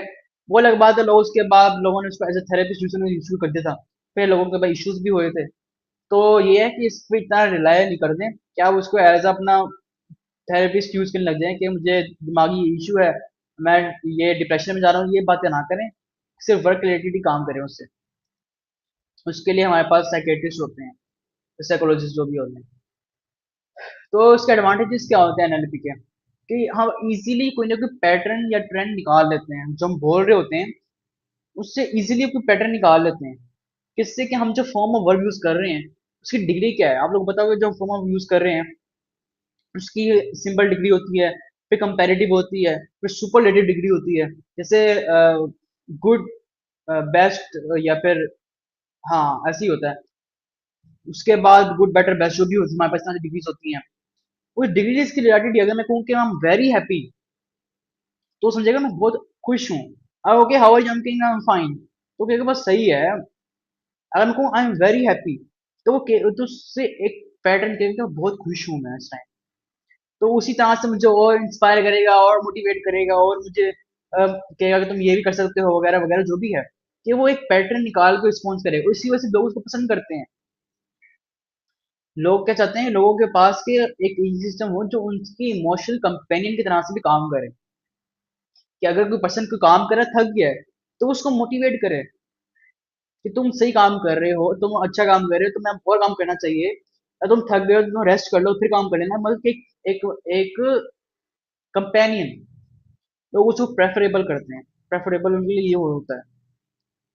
दूसरा एडवांटेज क्या है कि ह्यूमन की इंटरविजन नहीं होती। ठीक है।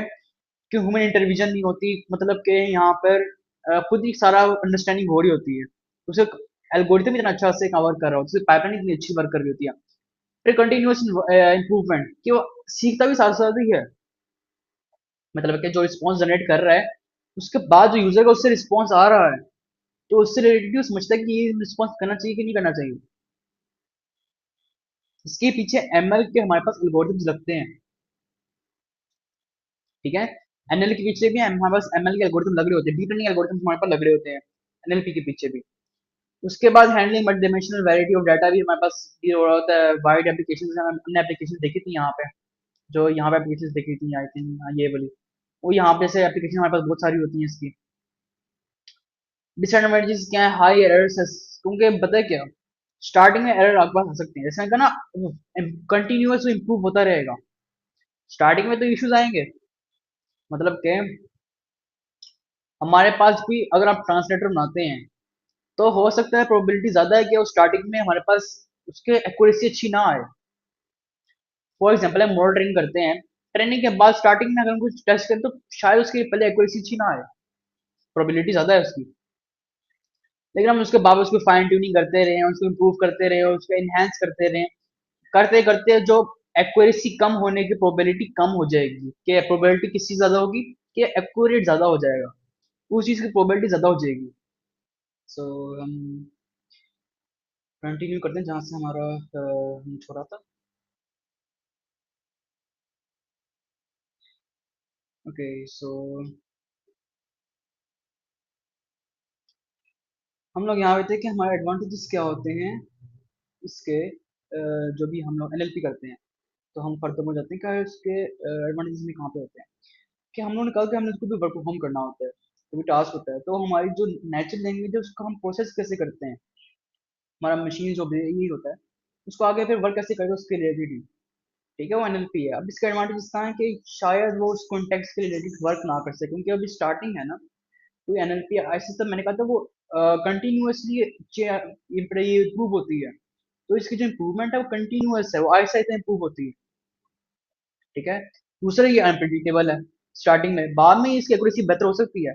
स्टार्टिंग में अनप्रिडिक्टेबल है, उसके बाद इश्यूज इसके होते हैं, हर चीज से मैंने कहा ना कोई नहीं कोई कौन और कौन होते हैं।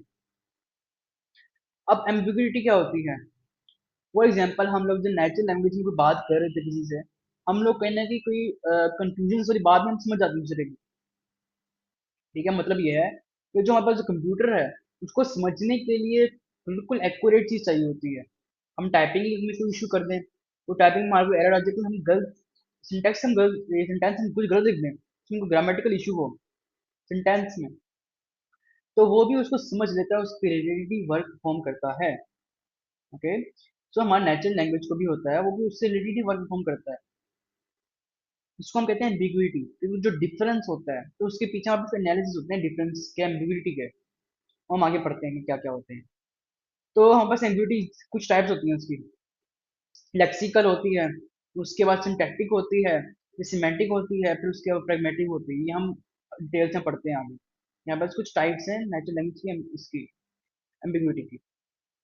अब जो हमारे पास लेक्सिकल, हमारे पास एम्बिग्युइटी जो है उसमें क्या होता है, अच्छा हमारे पास ना कुछ वर्ड्स होते हैं जिनके कुछ डिफरेंट मीनिंग हो सकते हैं, सिमिलर सिमिलर उसकी स्पेलिंग सेम होते हैं, ठीक, लेकिन मीनिंग डिफरेंट होते हैं, किसके रिलेटेड, उसके रेफरेंस के रिलेटेड। एग्जाम्पल दी हुई है जैसे गिव मी द बैट। अब जो बैट होता है वो एक बैट भी हो सकता है, बेसबॉल बैट हो सकता है, कुछ भी हो सकता है, लेकिन बैट एक एनिमल भी है, ठीक है। अब जो कंप्यूटर को क्या पता कि उस टाइम वो बैट किस बैट की बात हो रही है, उसको क्या पता कि हम क्रिकेट की बैट की बात कर रहे हैं या हम किसी और बैट की बात कर रहे हैं। ओके, तो उसको कैसे पता चला इस बारे में, तो वो क्या सेंटेंस के रिलेटेड ही उसका एक एनालिसिस होगा। टेक्सिकल एम्बिग्युइटी नाम ही चीज का है कि हमारे पास जो कंफ्यूजिंग वर्ड्स होते हैं, पैराग्राफ्स होते हैं, उनको वर्ड जो से हम डिवाइड करते हैं, उसके बाद ही हम कोई ना कोई वर्ड परफॉर्म करते हैं। क्या हमारे पास कुछ वर्ड्स हैं जिनके मीनिंग कुछ सिमिलर हैं, एक दूसरे से मिलते जुलते हैं, ओके, तो उसके बाद उसकी वजह से हम लोग उसके सेंटेंस के रिलेटेड बताएंगे कि इसका मीनिंग यहाँ पे क्या आ रहा है। जैसे गिव मी द बैट, तो ये मतलब कि यहाँ पे कोई क्रिकेट बैट की बात हो रही है, उसका जो सेंटेंस होगा सेंटेंस आएगा कि हम किस वक्त किस चीज के बारे में बात कर रहे हैं। तो जैसे यहाँ पे जो पूरा सेंटेंस है यहाँ पे अब ये है कि कंफ्यूजन थोड़ी बहुत रहेगी, लेकिन हाँ कुछ ना कुछ रिस्पॉन्स मिल जाएगा। मतलब कि अगर मैं चैट जीपीटी में लिखूं कि what is give me the bat, या फिर बैट क्या होता है, व्हाट इज बैट, तो वो पूछेगा कि आप स्पेसिफिक बैट एनिमल की बात कर रहे हैं या फिर आप क्रिकेट या फिर किसी दूसरी बैट की बात कर रहे हैं, वो इस बारे में पूछेगा तो जरूर। तो ये सेंटेंस ये इश्यूज जो होते हैं एनएलपी के अंदर, उसको हम डील करते हैं लेक्सिकल एम्बिग्यूटी के साथ, ओके। उसके बाद इसकी कुछ टाइप्स होती हैं, जैसे सिंगल वर्ड के, हर एक एक सिंगल वर्ड की कुछ टाइप्स होती है, जैसे कि लाइट। अब हम कहते हैं लाइट, लाइट हम ये भी कह सकते हैं कि रोशनी को कह सकते हैं, या फिर हम किसी डिम चीज को भी कह सकते हैं कि ये लाइट करो, या फिर स्पाइसेस में, इस डिश में स्पाइसेस जो थी लाइट थी, ठीक है। या फिर जो डे लाइट जो होती है, अब डे लाइट सूरज की रोशनी, स्पाइसेस लाइट होना या ब्राइटनेस लाइट होना, ठीक है, एक वर्ड के डिफरेंट मीनिंग हो सकते हैं, जैसे लाइट यहाँ पे है। उसके बाद कुछ बहुत सारे वर्ड्स ये होते हैं जिनके ये सेम होता है लेकिन डिफरेंट, बहुत मीनिंग बहुत डिफरेंट होते हैं। मतलब कि जो बेयर है, एक बेयर होता है जानवर, दूसरा बेयर होता है कुछ सब्र करना, कुछ बर्दाश्त करना, टोलरेट करना किसी चीज को, वो भी बेयर होता है। स्पेलिंग दोनों की सेम है, मीनिंग डिफरेंट कहाँ पे होगा, उसके सिंटेक्स के उसका जो कॉन्टेक्स्ट होगा ना, उसके उसका मीनिंग डिफरेंट होगा, कि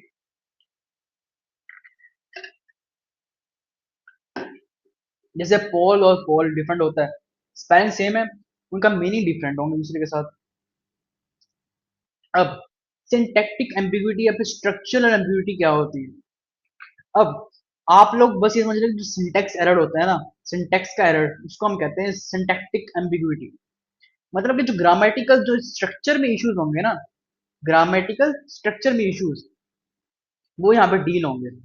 ओके, सो सिंटैक्टिक इसमें यहाँ पे ये हो रहा होता है, जैसे यहाँ पे ओल्ड मैन एंड वुमेन। अब फॉर एग्जाम्पल, बूढ़े आदमी और औरतें। अब कंप्यूटर को क्या पता कि यहाँ पर जो बूढ़े आदमी हैं, क्या औरतें बुरी हैं या वे औरतें बुरी नहीं हैं। यहाँ पे ओल्ड मैन एंड वुमेन, यहाँ पे सिंटेक्स पे जो ग्रामेटिकल है स्ट्रक्चर है, उसमें इशू है। यहाँ पे लिखना चाहिए था कि old man and old women. हमें पता चल रहा है कि आदमी बुरे हैं औरतें बुरी हैं, यहाँ पे लिखा हुआ है। लेकिन जो यहाँ पे इशू यहाँ पे होगा, ठीक है, अब बहुत इजी कॉन्सेप्ट आप समझते रहे इसके साथ साथ, कि जो ओल्ड मैन है कि बुरा आदमी और बुरी औरतें, यहाँ पे जहाँ पे यंग मैन भी हो सकता है, यहाँ पे यंग वुमन भी हो सकता है। जरूरी है कि आपको हर चीज डिटेल्स देनी जरूरी है। जब आप लोग पढ़ते भी हैं वो प्रॉम्प्ट इंजीनियरिंग जब पढ़ते हैं, उसमें हम लिखते हैं कि आपने कुछ रिस्पॉन्स कुछ बात में तो आप उसको क्लियर कट करें, क्लियर बात होनी चाहिए। इशू आए भी इसी को रिजोल्व कर सकें हम लोग बाद में। उसका जो यहाँ पे एनएलपी का जो भी एल्गोरिदम्स हैं, उसको इजीली सोल्व कर सकें। ये नहीं कि एक्यूरेसी 100% कहीं भी नहीं होती। एक्यूरेसी होती है कि कहीं भी इशू हो सकते हैं, प्रोबेबिलिटी 100% तो नहीं हो सकती। ये प्रोबेबिलिटी 100% ये एक्यूरेट होगा ही होगा, जरूरी तो नहीं है कि इश्यूज हो सकते हैं बीच में। जैसे जॉन सा द बॉय विद टेलीस्कोप, अब ये इश्यू कि जॉन ने बॉय के साथ मिलकर टेलीस्कोप देखा, या जॉन ने टेलीस्कोप के जरिए से किसी लड़के को देखा। इश्यू आया ना यहाँ पे, कोई कंफ्यूजन आई यहाँ पे। अब इंसान कंफ्यूज हो सकता है कि कंप्यूटर कंफ्यूज नहीं होगा, ये कंफ्यूज नहीं होगा। उसके लिए जरूरी है कि उसमें कोई ना कोई एनालिसिस के बाद कोई चेंजेस करें यहाँ पे। जैसे यहाँ पे जॉन साइड द बॉय, या तो उसने उस टेलीस्कोप की मदद से किसी लड़के को देखा, या फिर किसी उसने किसी लड़के के साथ मिलकर टेलीस्कोप के साथ देखा। ठीक है, सिंटैक्स में इशू कंफ्यूजन हो सकती है। अब सिमेंटिक जो होता है वो होता है कि उसका वर्ड का मीनिंग ना हो ना, मतलब कि जो वर्ड्स हैं, अभी ग्रामेटिकल वे सही है, ग्रामेटिकल वे में तो कोई इशू नहीं होगा, लेकिन इसके मीनिंग में इशू हो सकता है। अब यहाँ पर फॉर एग्जांपल, जो Seema loves her mother and Syria does too. अब जो सीरिया जो सूर्य जो भी है, वो मतलब क्या, वो किससे प्यार करती है? यहाँ पे वो अपनी मदर से प्यार करती है, ठीक है, तो यहाँ वो किससे प्यार करती है? बात तो यहाँ पे मदर की ही हो रही है। लेकिन जो हमारे पास यही होगा, वो कैसे समझेगा इस चीज के बारे में?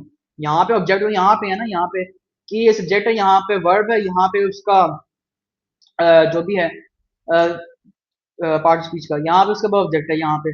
तो इससे यहाँ पे जाहिर करेगा इसको अपने मदर से मोहब्बत है।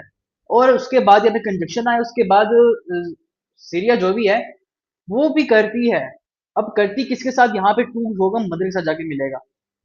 ये पूरा प्रोसेस होता है यहाँ पे। ओके, उसके बाद एनाफोबिक हमारे पास एम्बिग्यूटी होती है कि हमने जो वर्ड, अच्छा यहाँ पे क्या होता है, जो इससे जो पिछला वर्ड होता है, ठीक है, उससे पता चलता है कि ये चीज ऐसे है। मतलब कि यहाँ पे प्रोनाउन यूज किया है कि जो सुसन है उसको पियानो यूज करना अच्छा लगता है, वो पियानो यूज बजाती है जो भी है। तो जो शी प्रोनाउन यूज हुआ है, शी रिलेटेड है कि सुजन ही है यहाँ पर। शी किसको रिलेट कर रहा है? ये। तो ये एनाफोबिक, एनाफोबिक मतलब प्रीसीडिंग यहाँ पर जो वर्ड्स होंगे या फ्रेजेस होंगे, उससे उसका मतलब लेना। यहाँ पे शी मतलब दे रहा है किसका? सुजन का। तो सुजन उससे पहले आया था, आई थी, तो उससे उसका मतलब लेके दे रहा है। तो यहाँ पे क्या है, एनाफोरिक एम्बिग्यूटी यहाँ पे यूज हो रही है। उसके प्रैग्मेटिक हमारे पास एम्बिग्यूटी होती है कि हम रियल टाइम लैंग्वेज यूजेस पे हम फोकस कर रहे होते हैं। जैसे हम कोई डायरेक्ट मैसेज सेंड कर रहे हैं यहाँ पे, जैसे आसिम कोई टाइम पूछ रहे हैं, मतलब कि हम लोग एक वक्त में रियल टाइम लैंग्वेज यूज कर सकते हैं। जैसे कि मैं यहाँ पे बात कर रहा हूँ, तो जो रिस्पॉन्स होगा वो भी उसी टाइम बात करेगा रियल टाइम में। उसको हम प्रैग्मेटिक एम्बिग्यूटी कहते हैं। अब कुछ लाइब्रेरीज है पाइथन की जो एनएलपी के लिए यूज होती हैं। तो बहुत फील्ड है यहाँ पे, तो उसमें बहुत सारे हो सकती हैं यहाँ पे, लाइब्रेरी हो सकती हैं। तो जैसे पैटर्न है, स्टैंजा है, रिगस है, यहाँ बहुत सारी लाइब्रेरीज में यूज हो रही होती हैं। अब पाइपलाइन इसकी है कि पहले सिंटेक्स जो सेंटेंस होगा उसको सेगमेंटेशन, सेगमेंट का अलग करना, सेगमेंट करना, उसको सेगमेंट्स निकाल देना। सेगमेंटेशन होगा, फिर जो वर्ड्स होंगे उनको टोकनाइज करेंगे, उसके बाद स्टेमिंग होगी, फिर लेमेजाइजेशन होगी, फिर जो स्टॉप वर्ड्स एनालिसिस होगा, उसके बाद डिपेंडेंसीज पार्सिंग होगी, उसके बाद पार्ट स्पीच को हम लोग टैगिंग करेंगे। ये हमारा पूरा प्रोसेस होता है। अब हम जल्दी जल्दी कंटिन्यू करते हैं, हमारे पास जो भी टाइम है उसको हम कवर करते हैं। अब सिंटेंस सेगमेंटेशन होता है कि हमारे पास जो सिंटेंस होता है उसको हम पार्ट्स में डिवाइड कर देते हैं, उसको एक हम सेगमेंट्स में डिवाइड कर देते हैं सिंटेंस को। ओके, एक सेंटेंस है उसको हम सेगमेंट्स में डिवाइड कर देते हैं। ये है सेगमेंटेशन हमारे पास, इसकी सेंटेंस सेगमेंटेशन हमारा पहला पार्ट होता है एनएलपी का। ये हमारे पास पाइथन कोड लिखा हुआ है यहाँ पे। तो अब दूसरा है वर्ड टोकनाइजेशन। जैसे हमने सेंटेंस को कर दिया, तो हमने वर्ड्स को भी रिमूव सेपरेट करना है। एक हमने फॉर एग्जांपल हमारे पास सेंटेंसेस थे, हमने डिफरेंट सेंटेंस को डिफरेंट कर दिया, उसे एक दूसरे से सेपरेट कर दिया। सेपरेट करने के बाद हम जो उसके वर्ड्स के उस वर्ड्स को भी सेपरेट करेंगे, उसको हम करते हैं वर्ड टोकनाइजेशन। उसके बाद से कोड यूजर्स की हम लोग यहाँ पे इंपोर्ट की लाइब्रेरी, यहाँ पे हमारा कमेंट है, फिर हमने मॉडल्स को, मॉडल में हमने उसको इंपोर्ट किया। इंपोर्ट के बाद हम उसको डेटा जो भी किया। स्टैमिंग क्या होती है? स्टैमिंग की प्रोसेसिंग होती है किसकी? टेक्स्ट की। हमने जब उसको हमने टोकनाइज कर दिया तो स्टैमिंग होती है। स्टैमिंग होती है जैसे वर्ब जो होते हैं ना, उनकी रूट फॉर्म निकालनी होती है। यहाँ पर थोड़ा क्लियर होना शुरू हो जाता है। हम एनालाइज करते हैं कि कौन सा पार्ट ऑफ स्पीच क्या काम कर रहा है। हमने देखा ना, हमने जो वर्ड्स थे हमने वर्ड्स को अलग अलग कर दिया कि कौन सा वर्ड क्या है, क्या चीज क्या है। लेकिन बात यह है कि वो कौन चीज क्या वर्ड परफॉर्म कर रही है, उसके पीछे मीनिंग क्या है। तो मीनिंग हम कैसे देखेंगे? हम लोग यहाँ पर यूज करेंगे स्टैमिंग का प्रोसेस जो होता है। उसके बाद स्टैमिंग का कोड ये है। फिर लेमनाइजेशन जो हमारे पास होती है कि हम लोग इन्फेक्शन एंडिंग्स यहाँ पे होती है, जो वहाँ पे इशू क्रिएट हो रहे होते हैं उसको हम रिमूव कर देते हैं। सिंपल कॉन्सेप्ट्स हैं। तो वही ना कि आज का सेशन बहुत हमारा सिंपल चीजों का है। हमने मेन चीज सारी कवर कर चुके हैं। हमारा आज का सेशन लास्ट ही है, उसके सेकंड लास्ट सॉरी सेशन भी है हमारा। तो हमने यहाँ पे से कोड ये है कि हमने इंपोर्ट के लाइब्रेरीज लाइब्रेरी इंपोर्ट करने के बाद सारा यहाँ पर टेक्स्ट दिया हुआ है, यहाँ पे डाटा फॉर्मेट टेक्स्ट दिया हुआ है, उसको हमने टोकनाइज किया यहाँ पे इंपोर्ट के टेक्नोलॉजी को यहाँ पे लाइब्रेरीज में से। वर्ड नेट लेमनाइजर हमारे पास एक लाइब्रेरी होती है। तो यहाँ से हमने उसको इंपोर्ट की, यहाँ पे फंक्शन लगाया, फंक्शन के बाद वर्ड परफॉर्म हो गया। उसके बाद स्टॉप एनालिसिस के वर्ड के हम जो एनालिसिस करेंगे उसके स्टॉप वर्ड्स क्या होते हैं, मतलब कि हमने कुछ चीजों तो इसका एनालिसिस नहीं करना होता। मतलब कि हमारे पास इस द और ये आ और द और एंड है, उनका एनालिसिस करके हमें जरूरी नहीं है। कुछ चीजें स्टॉप वर्ड एनालिसिस होती हैं कि इंपॉर्टेंस के लिहाज से होता है कि किस चीज में किसकी इंपॉर्टेंस ज्यादा है। इस चीज पे उसकी इंपॉर्टेंस कम होगी, उसको हम नहीं करेंगे यूज, उसको हम आगे लेके नहीं चलेंगे, एनालिसिस ही करेंगे, उसको हम स्टॉप वर्ड एनालिसिस करते हैं। उसके बाद डिपेंडेंसी पार्सिंग होती है कि कौन सी चीज किस पे डिपेंड करेगी। फाउंड करते हैं कि सेंटेंस कैसे एक दूसरे से रिलेटेड है। पहले हम निकालते हैं कि सेंटेंस में काम क्या हो रहा है, अब की जो डिफरेंट पार्ट्स ऑफ वर्ड्स हैं वो कैसे एक दूसरे से रिलेट कर रहे हैं। या हम लोग देखते हैं किसमें? डिपेंडेंसी पार्सिंग के अंदर। यहाँ पे जैसे हमारे पास कुछ टाइप से मॉडिफायर हेड रिलेशनशिप होता है, फिर डायरेक्ट ऑब्जेक्ट वर्ब रिलेशनशिप होता है, फिर एडवर्बियल रिलेशनशिप होता है, ये सारा कुछ हमारे पास होते हैं। अब पार्ट और स्पीच जो हमारे पास टैगिंग होती है, क्या हमने कौन सी चीज को क्या नाम देना है, मतलब कि हमने कुछ कर लिया, हमने वर्ड निकाले, समझ आ गई क्या चीज हो रही है।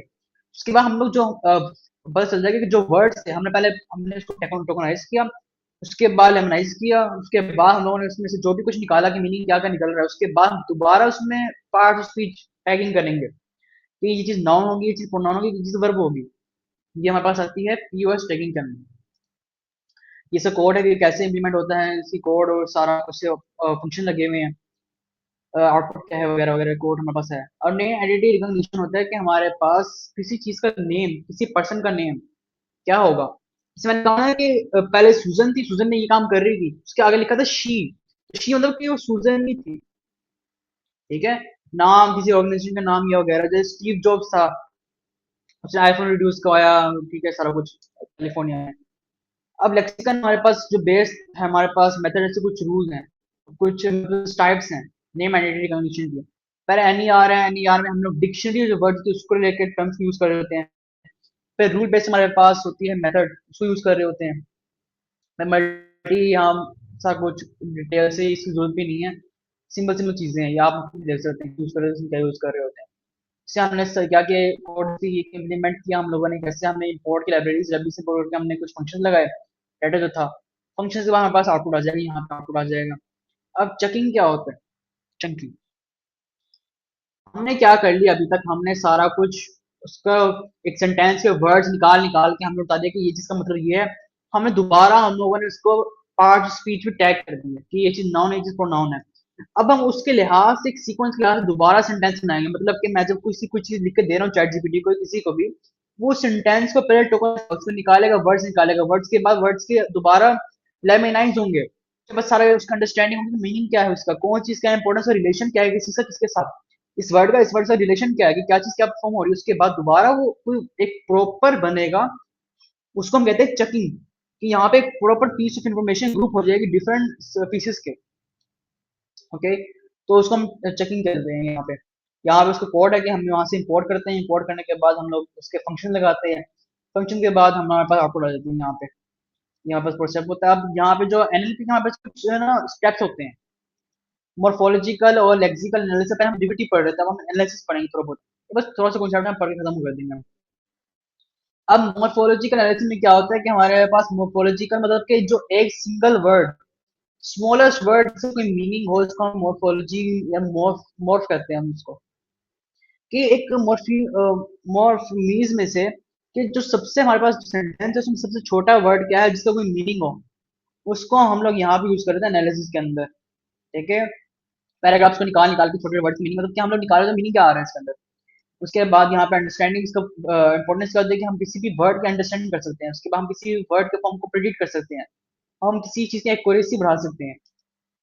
जैसे यहाँ पे सिंटैक्टिक एनालिसिस या पार्सिंग में हमारे पास सिंटैक्टिक, जब मैंने कहा ना कि हम लोग सिंटैक्स हम चेक कर रहे होते हैं कि किसी चीज क्या है।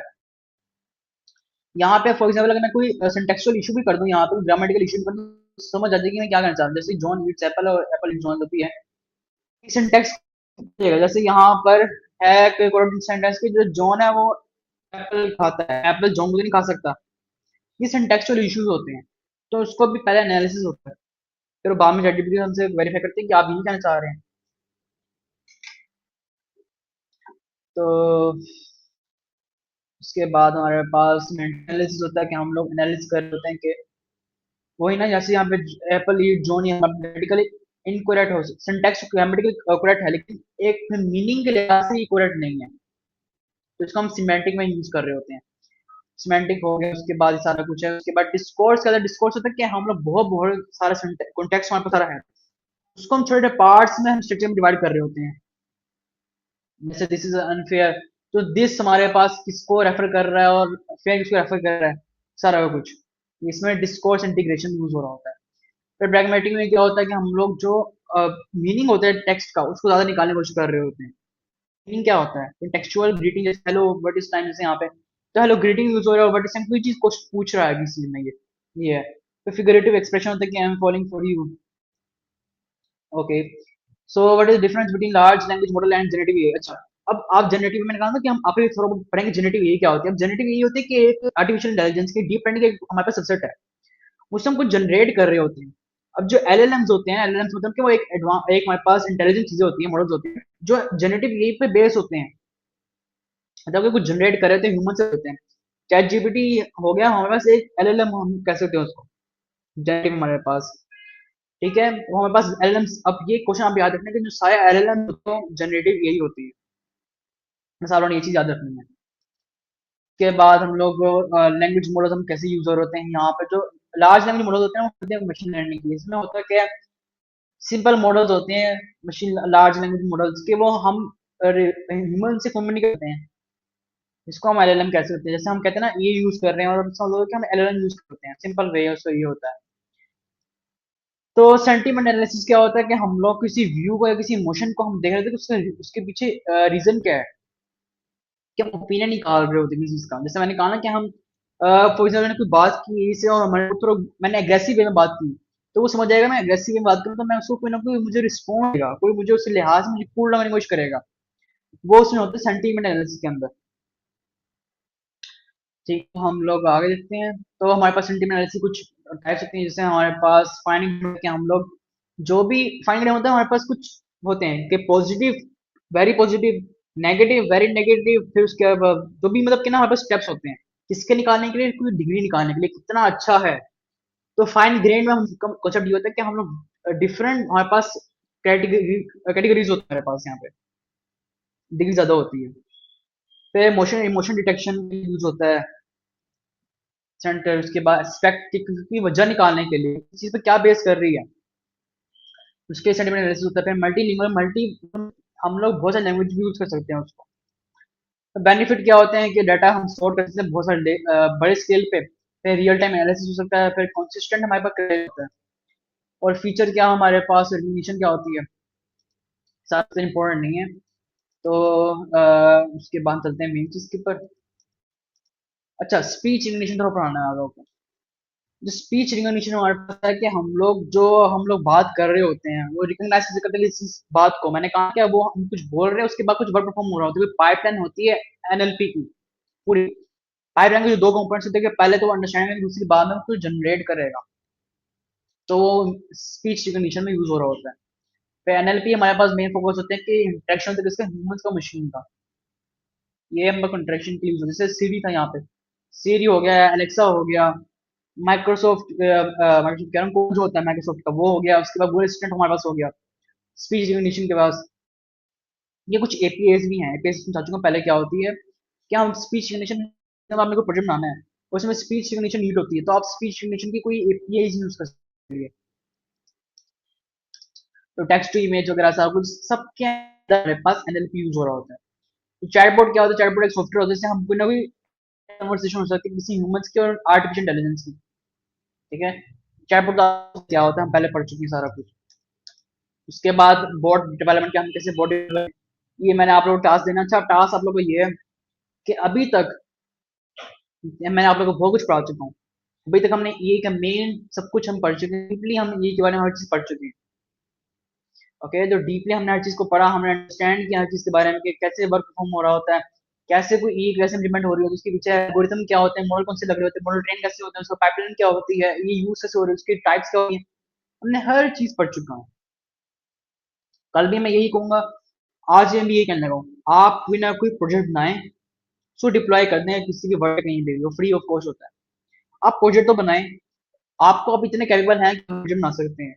आप चैट जीपीटी करें, कोई आप भी चैटबॉट बनाएं, बनाएं तो सही, कुछ भी बनाएं आप लोग, उसको यूज करें और बनाएं उसको अपने लिंक्डइन पे अपने ये पोस्ट करें, जो कुछ करें।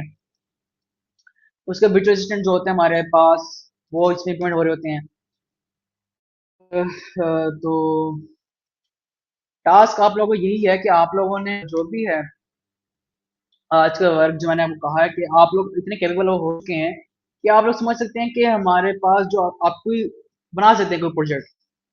आज हमने जितना हम पढ़ चुके थे ई के बारे में, आज हम सब कुछ डिटेल से कवर कर चुके हैं कि ई की और इसकी जरूरत कहाँ होती है हमें। ओके, जो मेजर हमारे पास पर्पस था ना ई को सिखाने का, हमारा जो बूट कैंप था, वो आज हमारा कंप्लीट हो चुका है हमारा तकरीबन। ठीक है, हम कल सेशन हमारा कुछ थ्योरेटिकल नहीं होगा, हम सिर्फ जो अभी तक पढ़ चुके हैं सारा कुछ, तो उसको हम दोबारा रिकैप करेंगे, थोड़ा बहुत डिस्कस कर लेंगे, क्वेश्चन हम कर लेंगे, और हम कल बूट कैंप अपना खत्म कर देंगे इंशाल्लाह। तो आज अभी तक वो सारा कुछ जो मेन चीज हमने पढ़नी थी, जो आउटलाइन मुझे गिवन थी, उस आउटलाइन के मुताबिक मैं सब कुछ लेकर चला हूँ। ठीक है, जैसे दोबारा आपको आउटलाइन दिखाता हूँ कि आउटलाइन हमारी जो थी, कि जो भी था उसके रिलेटेड मैं सब कुछ लेके चला हूँ इस चीज को। जैसे जैसे यहाँ पे आपको दिखाता हूँ, हमारी जैसे आउटलाइन थी ना यहाँ पे, आज जैसे हमने आज करना था कि हमने एलएलएम्स करने थे। अ, यहाँ पर हमारा यही था कि हमने एलएलएम्स पढ़ा, हमने टेक्स्ट प्री प्रोसेसिंग हमने पढ़ लिया, हमने टोकनाइजेशन पढ़ लिया, हमने सेंटिमेंट एनालिसिस पढ़ लिया। तो अभी तक मैं जो कुछ आपको पढ़ा चुका हूँ, हमने जो जो मेन चीजें पढ़नी थी, आज हमारा अल्हम्दुलिल्लाह कंप्लीट हो चुका है। हमने जो कुछ पढ़ना था, हमने जो भी डिटेल्स हमें चीज कवर करनी थी।